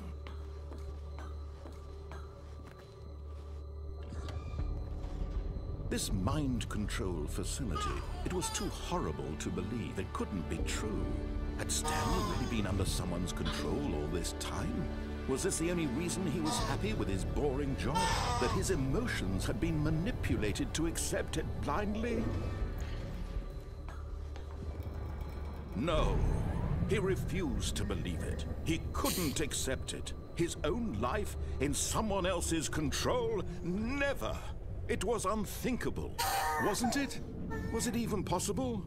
Had he truly spent his entire life utterly blind to the world? But here was the proof. The heart of the operation. Controls labeled with emotions. Happy, or sad, or content. Walking, eating, working. All of it monitored and commanded from this very place. And as the cold reality of his past began to sink in, Stanley decided that this machinery would never again exert its terrible power over another human life. For he would dismantle the controls once and for all. Oh, Stanley, you didn't just activate the controls, did you? After they kept you enslaved all these years, you go and you try to take control of the machine for yourself. Is that what you wanted? Control? Oh, Stanley, I applaud your effort, I really do. But you need to understand, there's only so much that machine can do. You were supposed to let it go, turn the controls off, and leave. If you want to throw my story off track, you're going to have to do much better than that.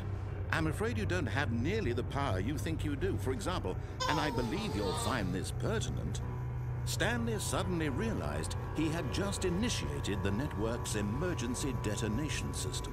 In the event that this machine is activated without proper DNA identification, nuclear detonators are set to explode, eliminating the entire complex.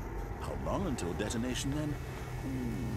Let's say, 2 minutes. Now this is making things a little more fun, isn't it, Stanley? It's your time to shine. You are the star. It's your story now. Shape it to your heart's desires. Oh, this is much better than what I had in mind. What a shame we have so little time left to enjoy it. Mere moments until the bomb goes off. But what precious moments each one of them is. More time to talk about you, about me, where we're going, what all this means. I barely know where to start. What's that? You'd like to know where your co-workers are? A moment of solace before you're obliterated?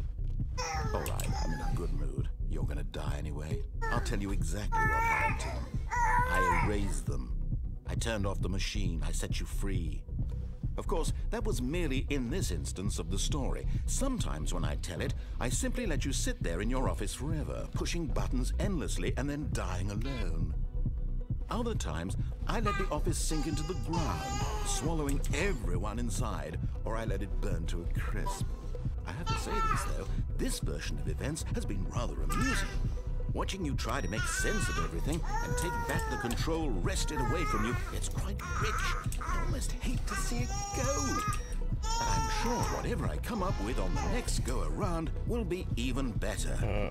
My goodness, only 34 seconds left. But I'm enjoying this so much. You know what? To hell with it. I'm going to put some extra time on the clock. Why not? These are precious additional seconds, Stanley. Time doesn't grow on trees. Oh dear me, what's the matter, Stanley? Is it that you have no idea where you're going or what you're supposed to be doing right now?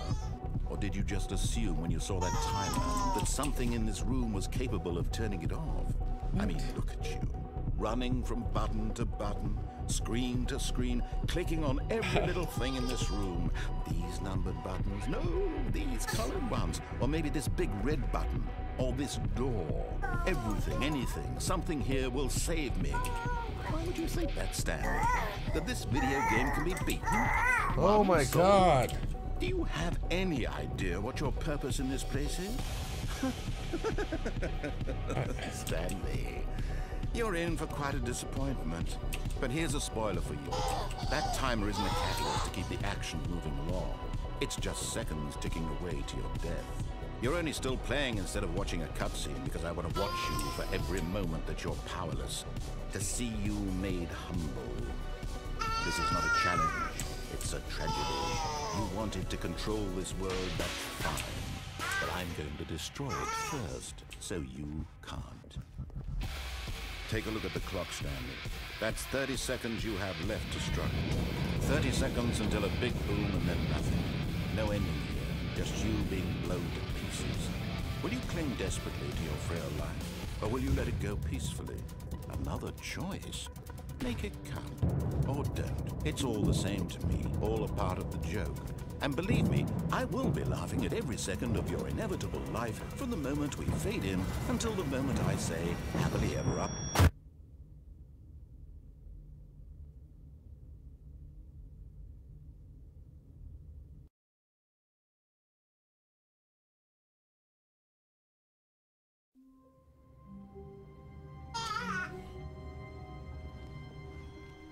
Already this was uncomfortable, and Stanley decided that as soon as he found a new space he felt safe in, that he would never leave it again in his life.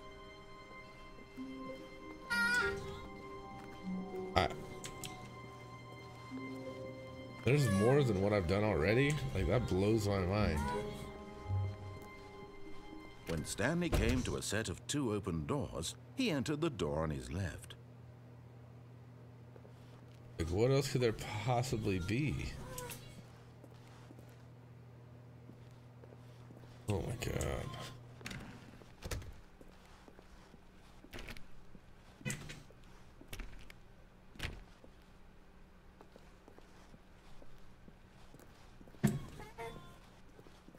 Yet there was not a single person here either. Feeling a wave of disbelief, Stanley decided to go up to his boss's office, hoping he might find an answer there.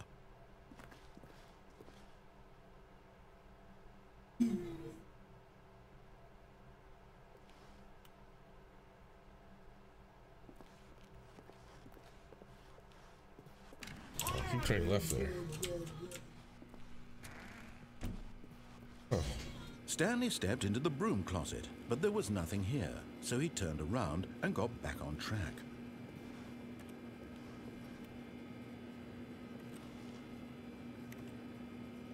There was nothing here. No choice to make, no path to follow, just an empty broom closet. No reason to still be here.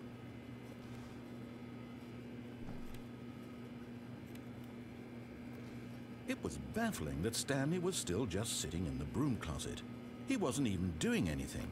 At least if there was something to interact with, he'd be justified in some way. As it is, he's literally just standing there doing sweet FA.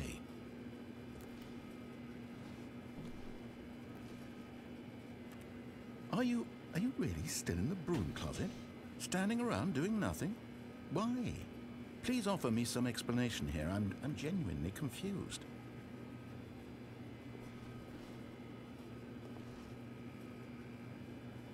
You do realize there's no choice or anything in here, right?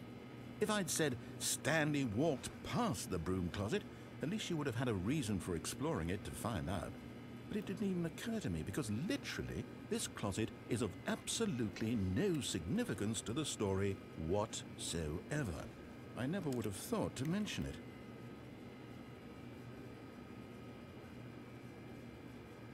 Maybe to you this is somehow its own branching path.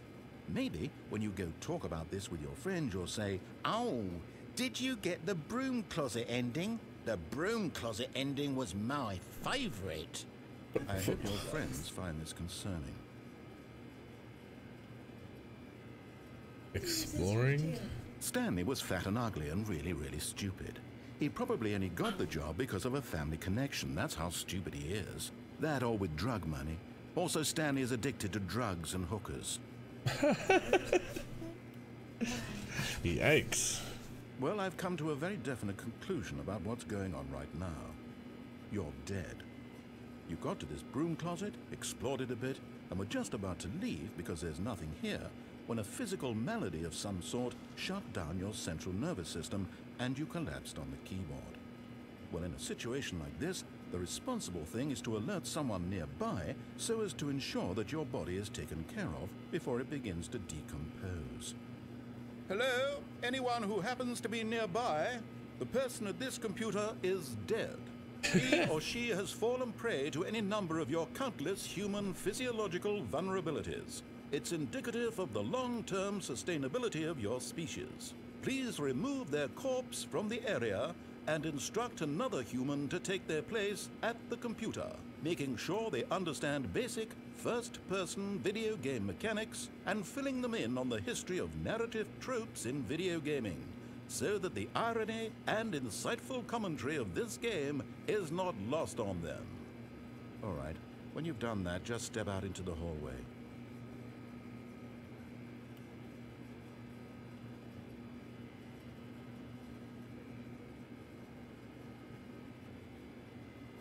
Huh.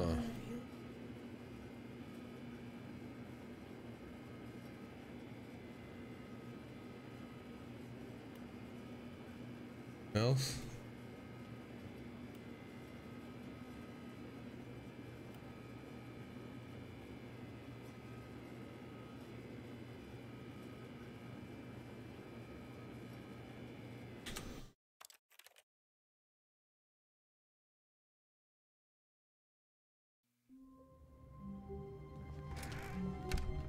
But Stanley simply couldn't handle the pressure. What if he had to make a decision? What if a crucial outcome fell under his responsibility? He had never been trained for that. No. This couldn't go any way except badly. The thing to do now, Stanley thought to himself, is to wait. Nothing will hurt me. Nothing will break me. In here I can be happy forever. I will be happy. Stanley waited. Hours passed, then days. Had years gone by? He no longer had the ability to tell. But the one thing he knew for sure, beyond any doubt, was that if he waited long enough, the answers would come. Eventually, someday, they would arrive. Soon, very soon now, this will end. He will be spoken to. He will be told what to do. Now it's just a little bit closer. Now it's even closer. Here it comes.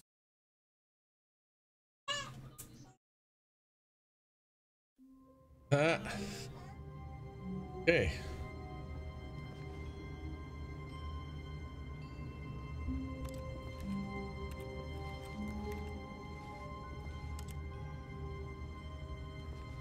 Alrighty, Piper, thanks for your help. All of his co-workers were gone. What could it mean? Stanley decided to go to the meeting room. Perhaps he had simply missed a memo.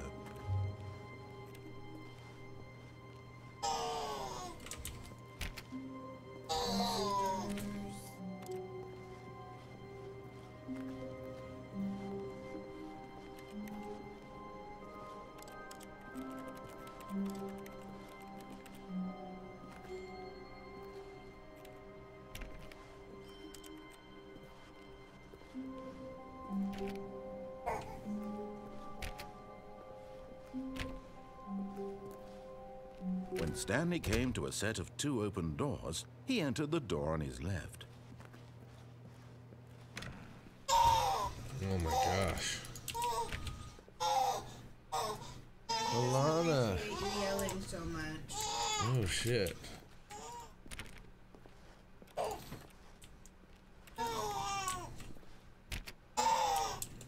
Hey. Hey, this one's yours too. Yet there was not a single person here either. Feeling a wave of disbelief, Stanley decided to go up to his boss's office, hoping he might find an answer there.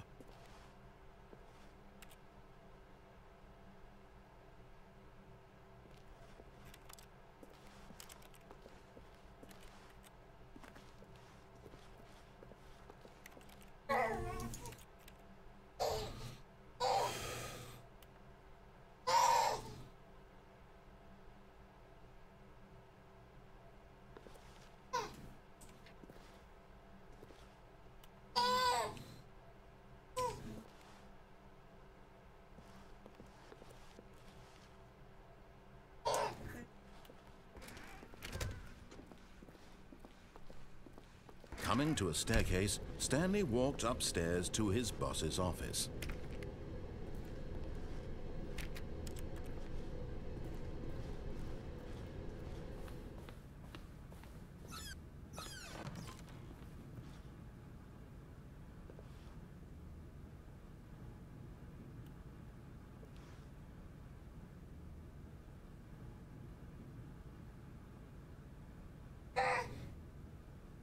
Thing?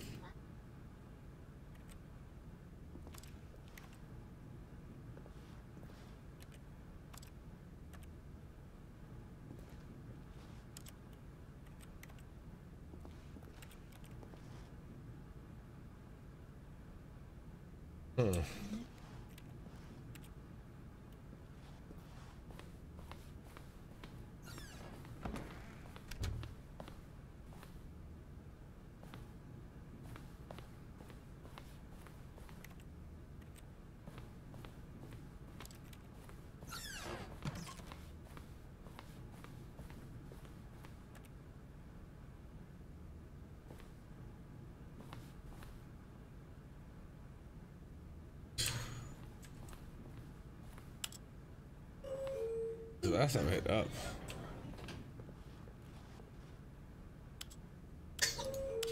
No. No.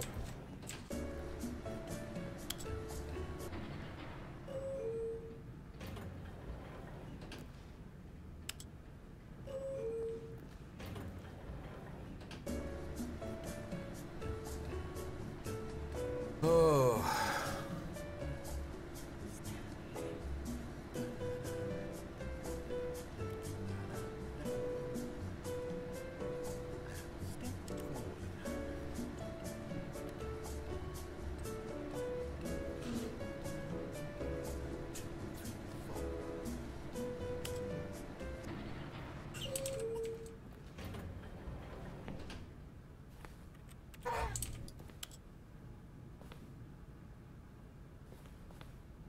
Huh.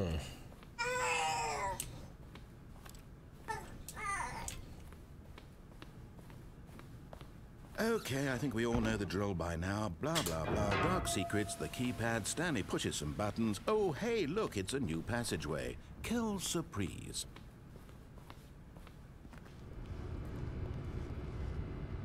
I just don't even know what else there is to explore.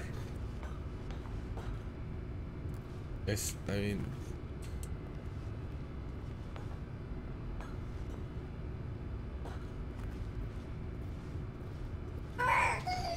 Oh my gosh. Alana, shut it up.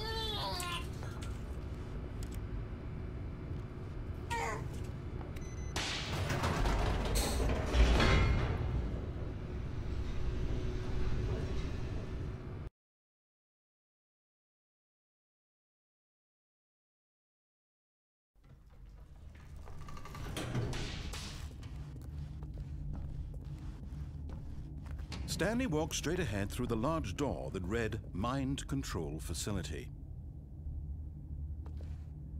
Have I done everything in here though? I have no clue. Although this passageway had the word escape written on it, the truth was that at the end of this hall, Stanley would meet his violent death. The door behind him was not shut. Stanley still had every opportunity to turn around and get back on track. This is going to be the ending I've already done. At this point, Stanley was making a conscious, concerted effort to walk forward and willingly confront his death.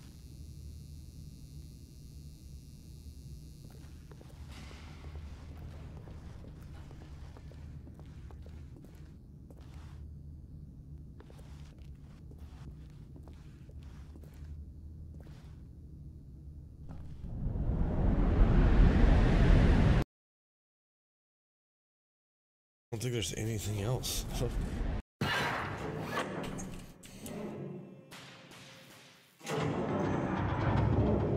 As the machine whirred into motion and Stanley was inched closer and closer to his demise, he reflected that his life had been of no consequence whatsoever. Stanley can't see the bigger picture. He doesn't know the real story, trapped forever in his narrow vision of what this world is. Perhaps his death was of no great loss, like plucking the eyeballs from a blind man. So he resigned and willingly accepted this violent end to his brief and shallow life. Farewell, Stanley.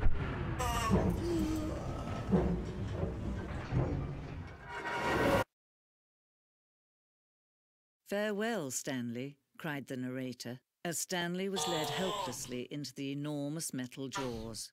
In a single visceral instant, Stanley was obliterated as the machine crushed every bone in his body, killing him instantly.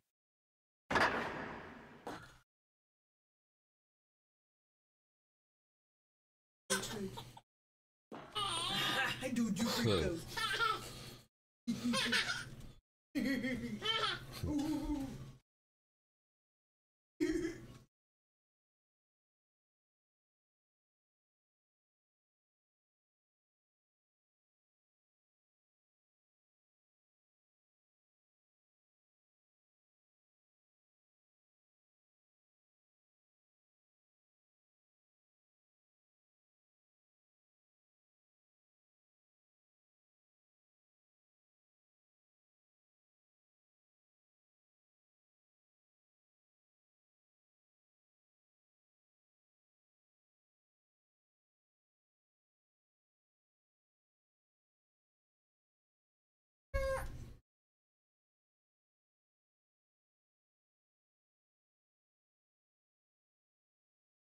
Huh. Oh, please stop. God.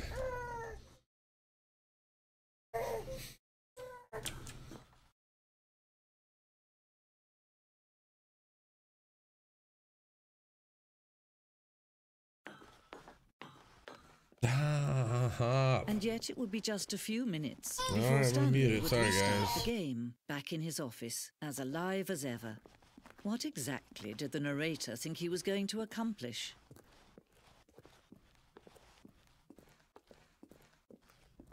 When every path you can walk has been created for you long in advance, death becomes meaningless, making life the same. Do you see now?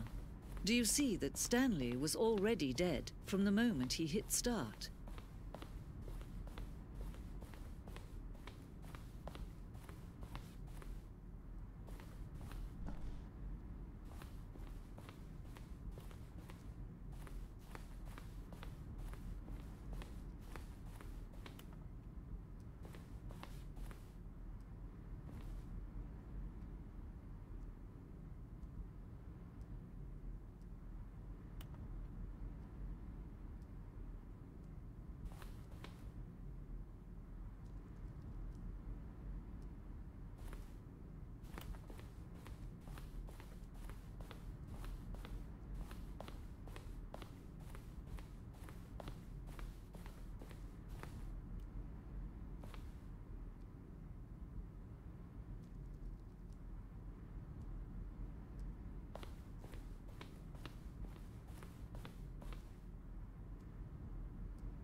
Oh, look at these two. How they wish to destroy one another.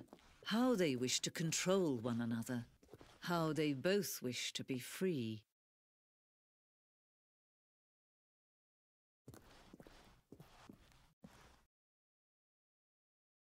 Can you see? Can you see how much they need one another? No, perhaps not. Sometimes these things cannot be seen. But listen to me. You can still save these two. You can stop the program before they both...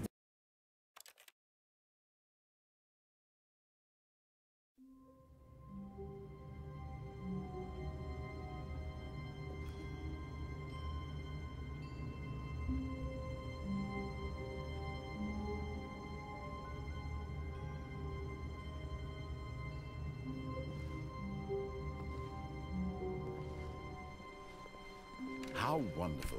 Stanley was alone. Finally. This is great, he thought to himself. This is what I've wanted all along. I got what I wanted.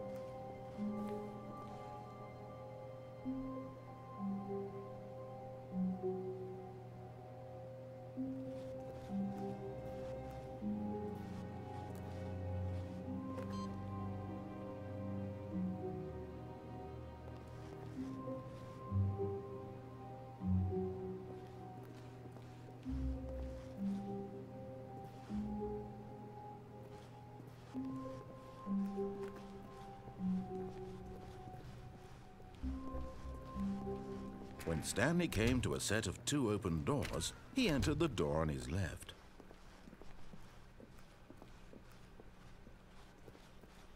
Yet there was not a single person here either.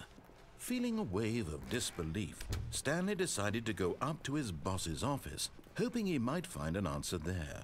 Well, there we go. Sorry, Alana's going nuts, so... Coming to a staircase, Stanley walked keep having upstairs to mute to his my mic. boss's office. She's being very loud. I don't want to make you guys listen to her yelling.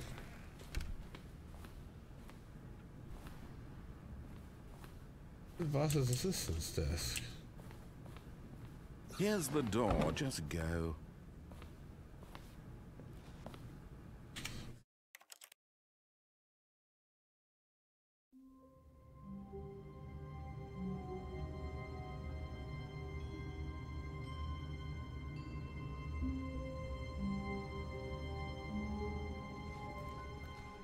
Wait, Stanley thought to himself. Am I sure that the orders stopped coming in? How is that possible? They never stopped. Surely I was mistaken.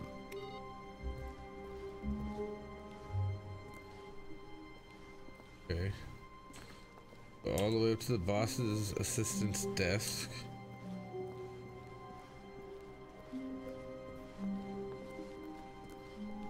When Stanley came to a set of 2 open doors, he entered the door on his left.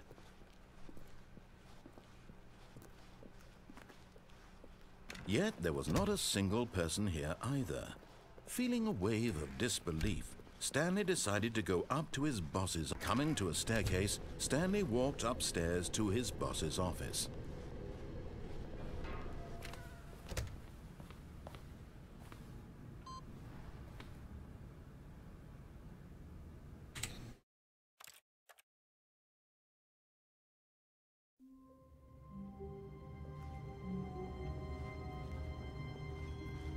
Oh, full, okay. Whoa. All of his co-workers were gone. What could it mean? Stanley decided to go to the meeting room. Perhaps he had simply missed a memo. 4, 3, 4. When What? Stanley came to a set of 2 open doors, he entered the door on his left. What's the room changed?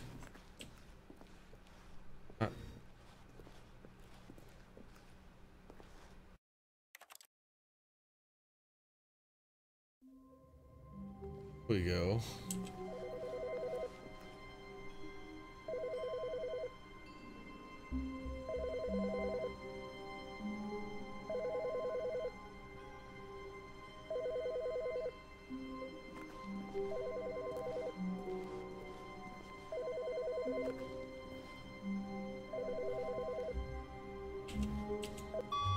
Hello. This is a recorded message scheduled either by you or a person in your place of work. The purpose of this message is to warn you about the dangers of recorded messages. If at any time you believe you are listening to a recorded message, please terminate it immediately and cease all flow of information from the recorded message into your perceptual sphere. Thank you, and have a pleasant day.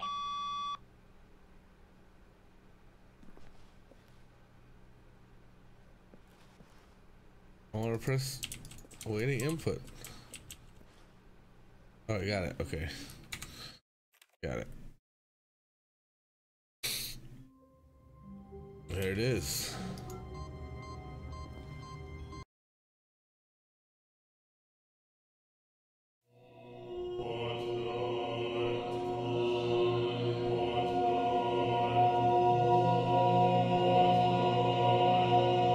What the hell?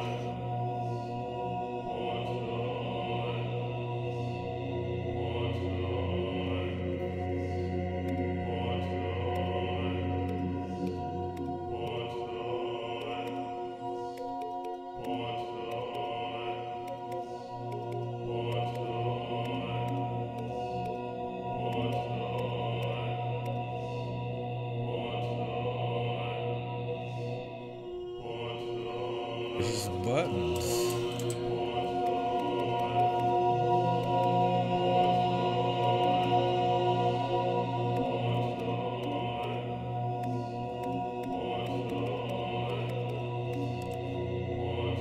This is heaven, huh?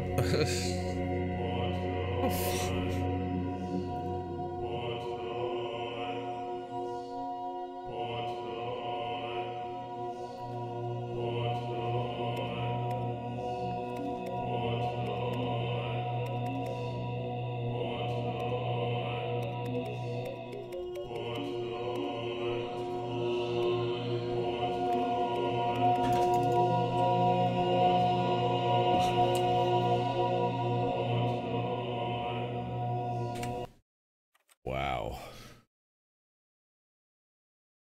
Yeah. Whoa.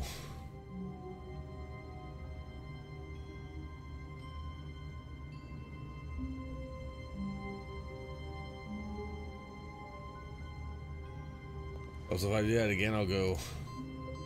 Okay, I'll go right back. Okay, gotcha.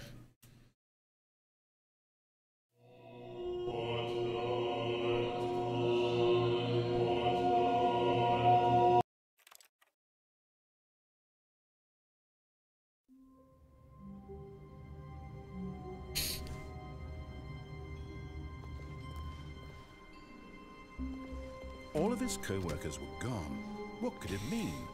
Stanley decided to go to the meeting room. Perhaps he had simply missed a memo.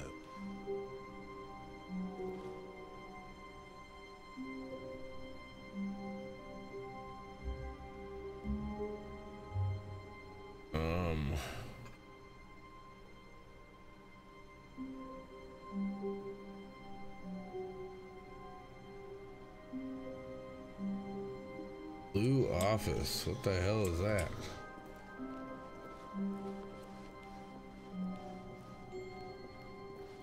Oh, blue office. Okay. I know what that is.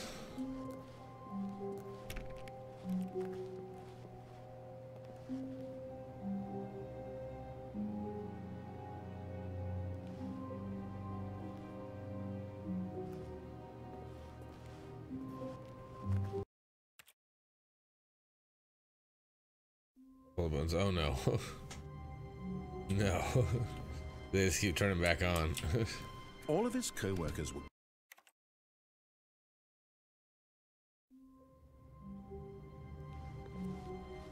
Already this...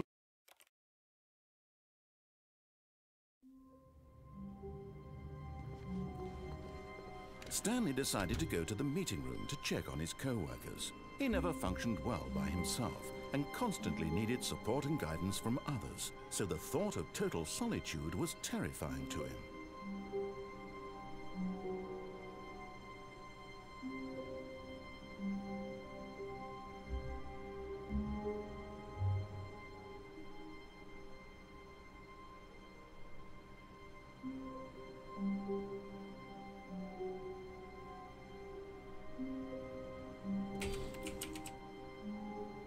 What?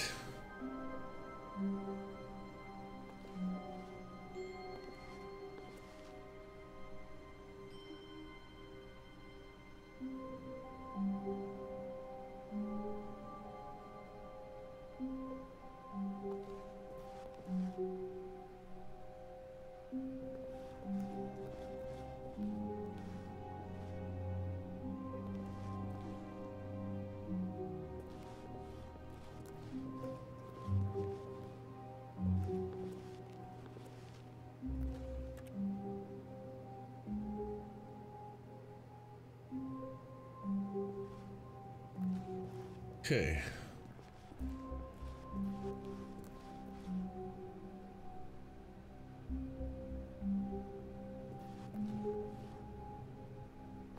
When Stanley came to a set of 2 open doors, he entered the door on his left.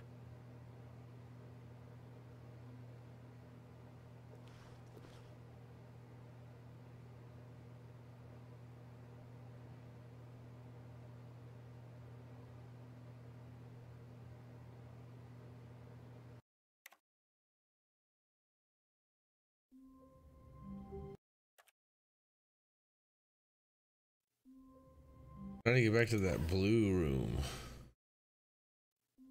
This one.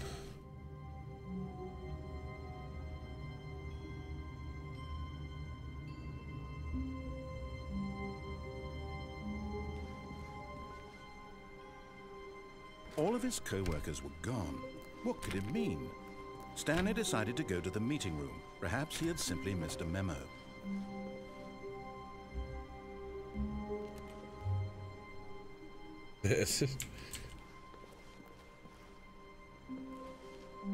What in the world?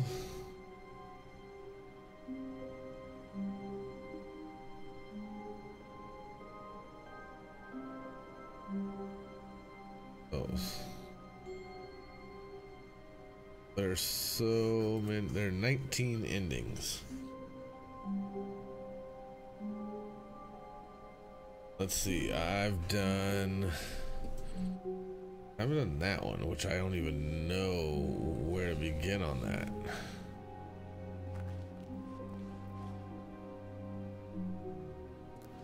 It says launch options.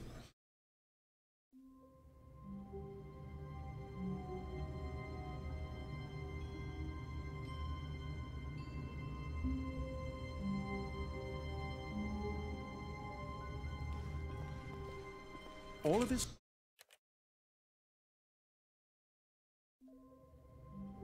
Her phone ring.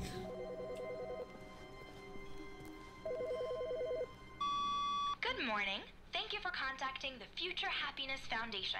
We are confirming your shipment of 1,327 cardboard boxes to your place of work. Can you verify that this is correct? Excellent. Your order will arrive shortly. Thank you again for contacting the Future Happiness Foundation. Okay.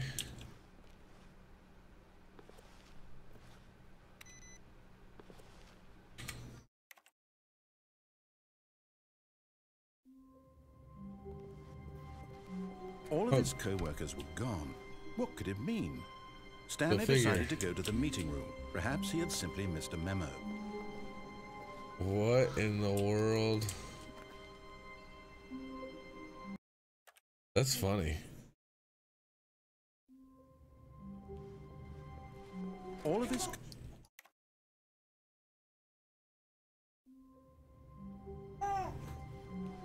All of his co-workers were gone. What could it mean? Stanley decided to go to the meeting room. Perhaps he had simply missed a memo. No matter how hard Stanley looked, he couldn't find a trace of his co-workers. Huh. All of his...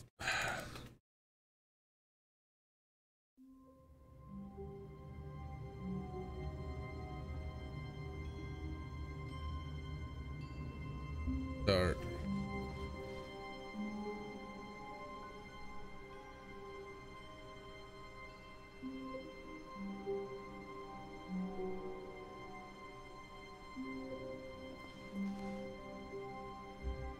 All of his co-workers were gone. What could it mean? Stanley decided to go to the meeting room. Perhaps he had simply missed a memo.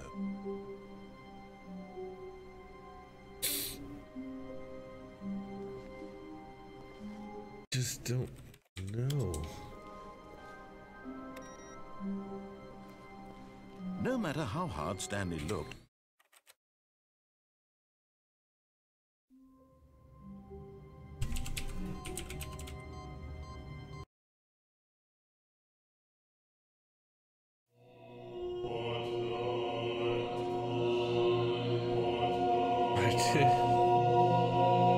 I didn't click it. What the fuck?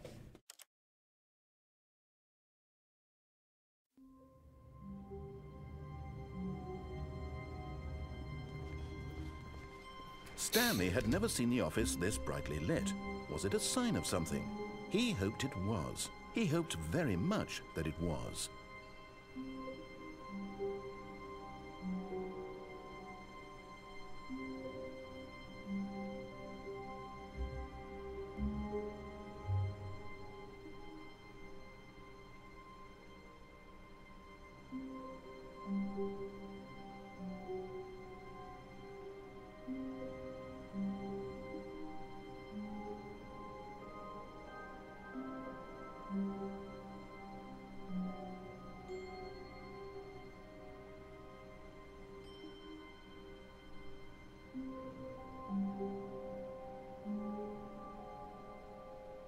Stanley stood for a long time in one spot.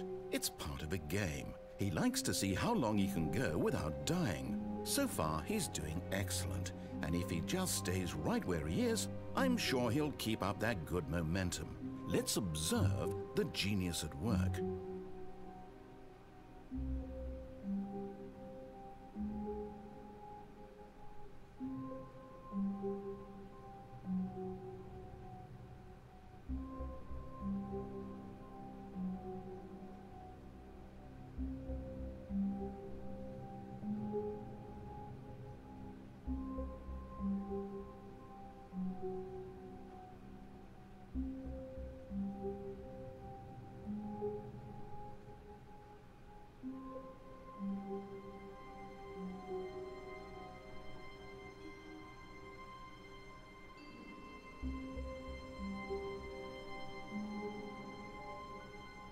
What? Okay.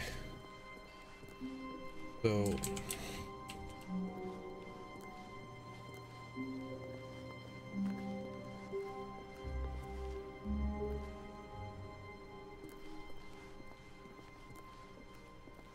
Stanley came to a set of 2 open doors, he entered the door on his... This was not the correct way to the meeting room, and Stanley knew it perfectly well. Perhaps he wanted to stop by the employee lounge first, just to admire it. The lounge was grand, majestic, perhaps, but eager to get back to business, Stanley took the first open door on his left.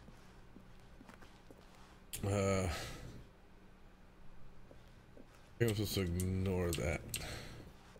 Stanley was so bad at following directions, it's incredible he wasn't 5 years ago.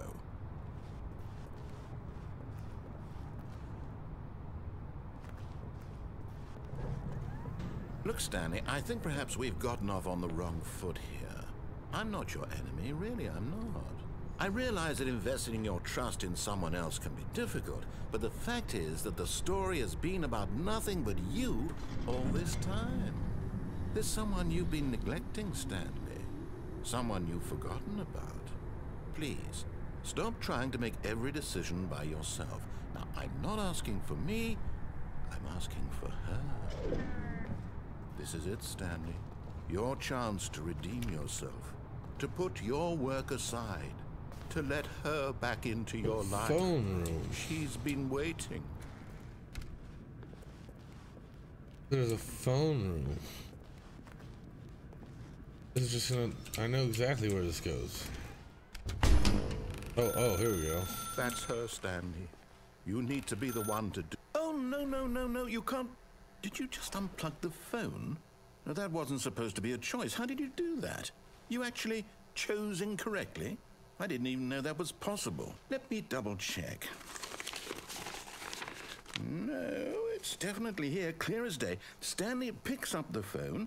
He's taken to his apartment where he finds his wife, and the two pledge themselves to one another. Music comes in, fade to white, roll credits. Not picking up the phone is actually somehow an incorrect course of action.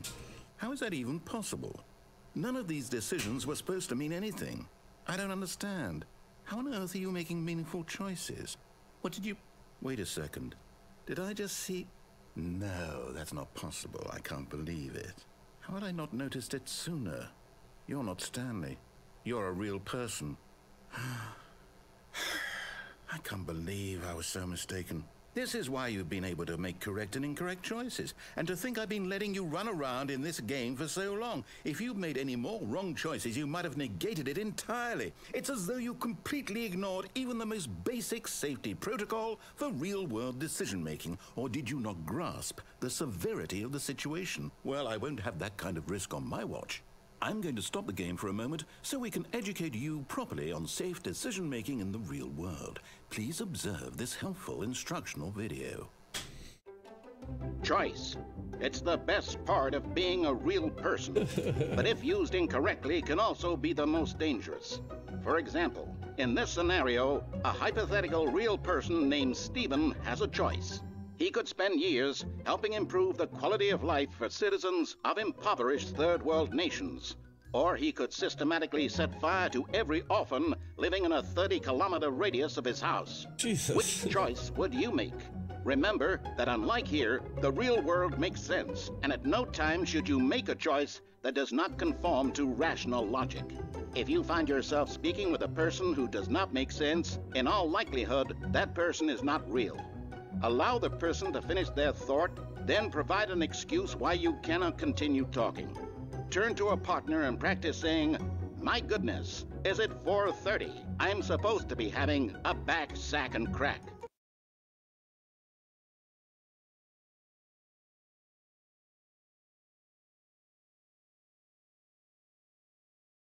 Excellent.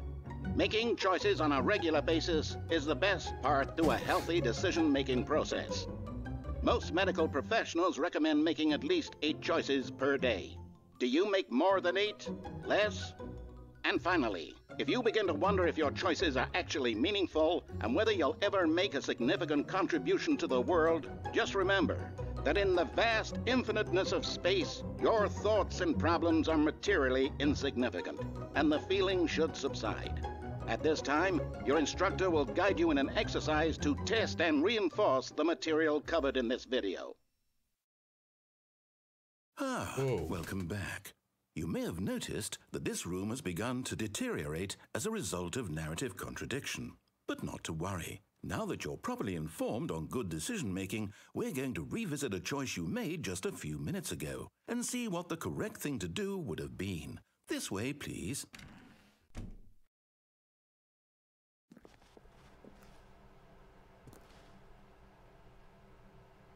Into the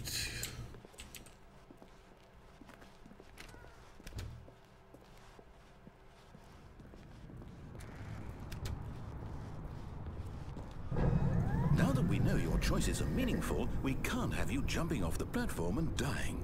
Imagine the main character dying senselessly halfway through the story. That story would make no sense at all. We just need to get you home as soon as possible before the narrative contradiction gets any worse. Unfortunately, it seems this place is not well equipped to deal with reality.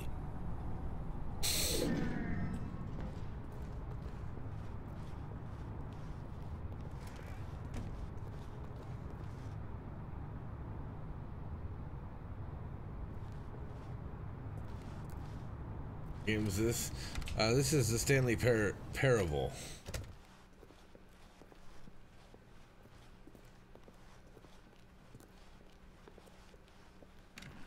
Almost there. You'll take the door on the left, back to the correct ending, the story will have resolution once again, and you'll be home free in the real world. Very weird game. Now remember, all you need to do is behave exactly as Stanley would. That means choosing responsibly and always putting the story first. I'm quite sure you'll be up to the task. Just follow my lead and you'll be fine. All right. When Stanley came to a set of 2 open doors, he entered the door on his left.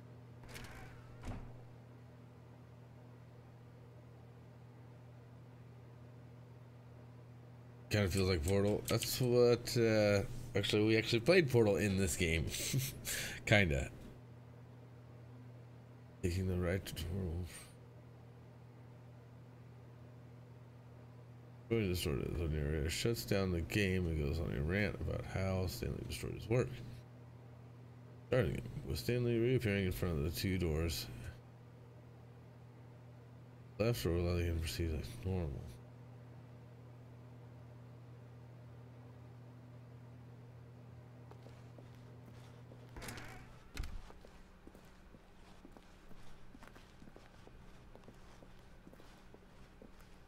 Yet there was not a single person here either. Feeling a wave of disbelief, Stanley decided to go up to his boss's office, hoping he might find an answer there.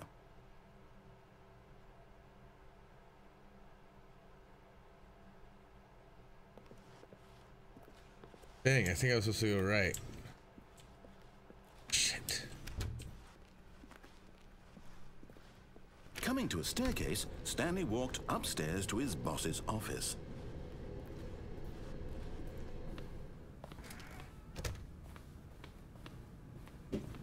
Stepping inside his manager's office, Stanley was once again stunned to discover not an indication of any human life. Shocked, unraveled, Stanley wondered in disbelief who orchestrated this, until he saw the door with a voice receiver next to it. Surely behind this door lay all the answers to his questions. And beyond all probability, he knew the passcode. He had seen it on his boss's computer just last week. Night Shark 115. Was this the code to open the door? Would it still work? There was only one way to find out. Stanley had been trained never to speak up, but now he would draw from within himself the courage to face the unknown. He drew a sharp breath and then spoke the code.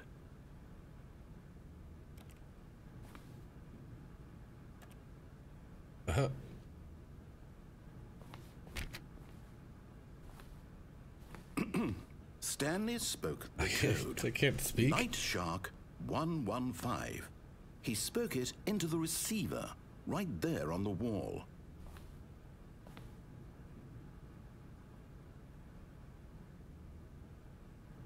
I'm sorry, is there a problem? You didn't mishear me, did you? Please speak the code into the receiver. Otherwise, we can't get on with the story. This is a crucial step.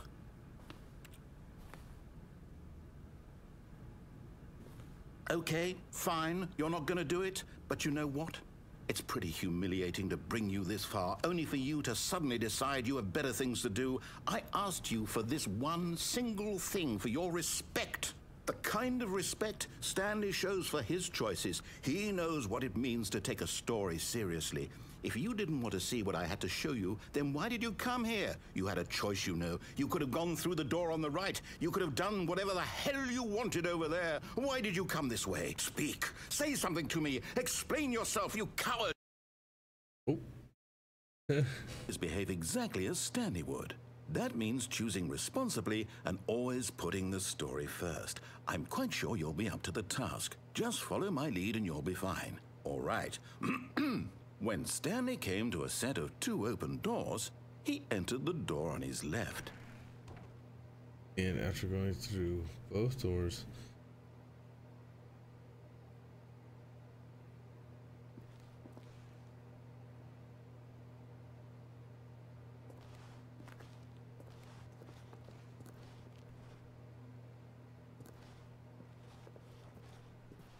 No! Why did you do that? Quickly, hurry back in the other direction. Perhaps we're not too late.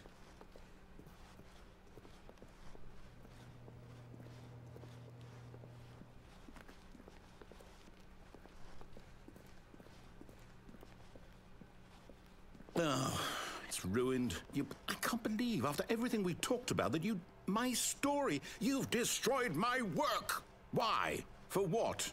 What did you get out of that? What did you think was so special about seeing the game undone, left here like so much garbage? It's worthless now.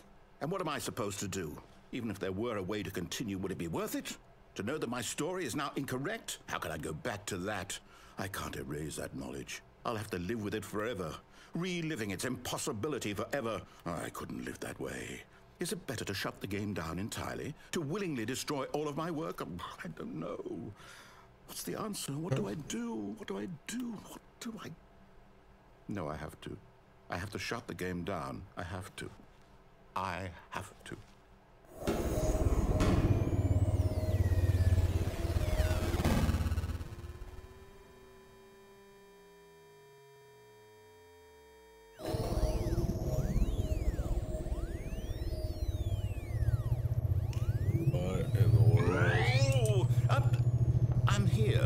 I'm still here in this pile of rubbish, with you, who thought you were so clever. Now look where we are. My entire game is destroyed. It was the only thing in the world that was mine, and you've run it into the ground. What, did you think that would be funny? You just had to see? Didn't I impress upon you how important it was to be like Stanley? He actually knows how to do what I tell him to. He understands that if I say to do something, there's a damn good reason for it.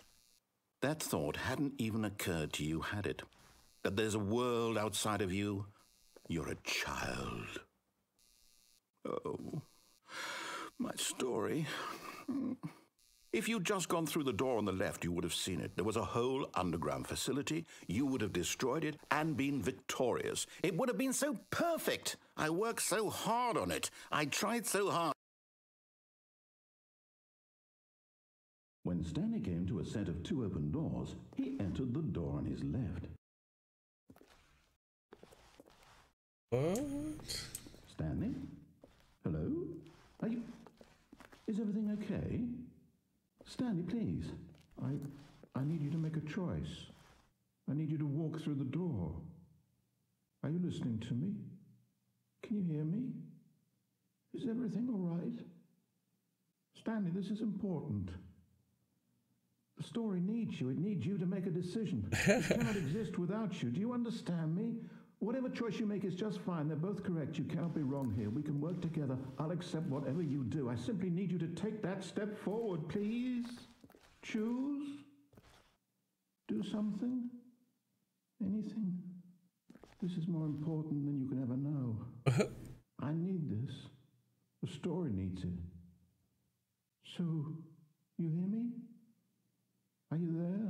Are you listening to this? Stanley, are you there? Okay. It's okay, I can wait. This is still just one of the many endings. Time to make sure your choice is correct. That is the best choice. That's all right. I'll wait for you to decide what's the right thing to do. Take as much time as you need.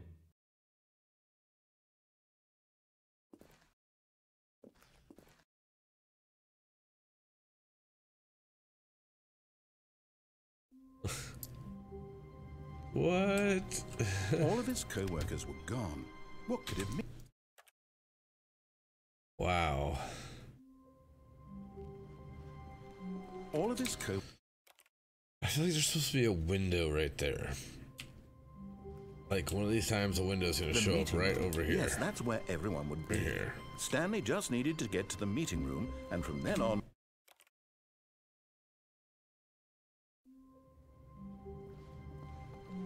All of his co-workers were gone. What could it mean? Stanley decided to go to the meeting room. Perhaps he had simply missed a memo.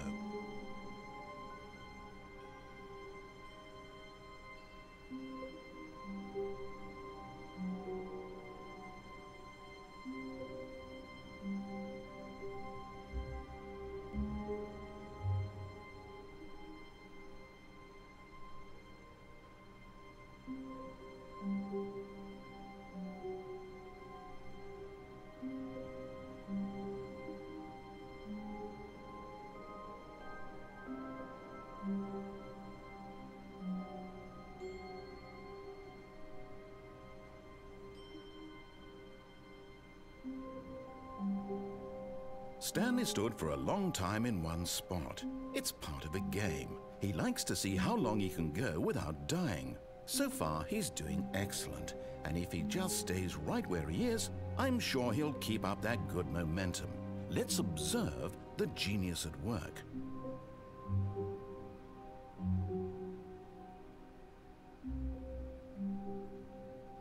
Interesting.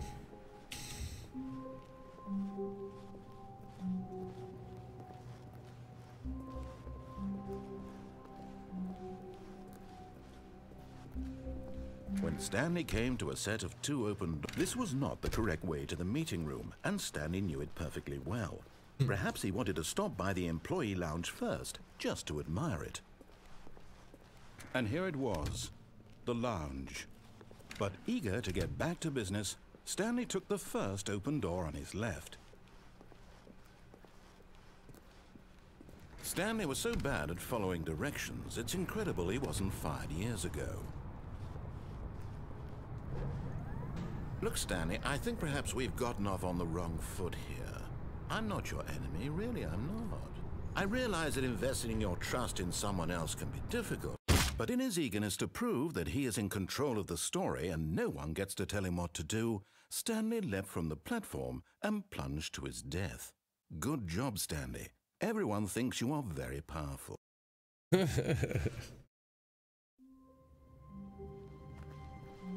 All of his co-workers were gone. What could it mean? Stanley decided to go to the meeting room. Perhaps he had simply missed a memo. Okay, we're gonna wrap up the stream right there. I'm sure I got a few more endings, but this game was insane. This game was nuts. Very strange. No matter how hard Stanley looked, he couldn't find a trace of his I've never played a game like it before, so it was very weird. Very, very weird. But yeah, you guys have a good night, and I will catch you guys tomorrow playing. I'm not sure. I'm gonna try to get Batman downloaded. If I can get it downloaded, then we'll finish Batman. But other than that, we'll probably see. I'm probably gonna try to get a hold of some people to play Sea of Thieves or get back into Far Cry 5. We'll see. Anyway, you guys have a good night. Thanks for hanging out, and peace out.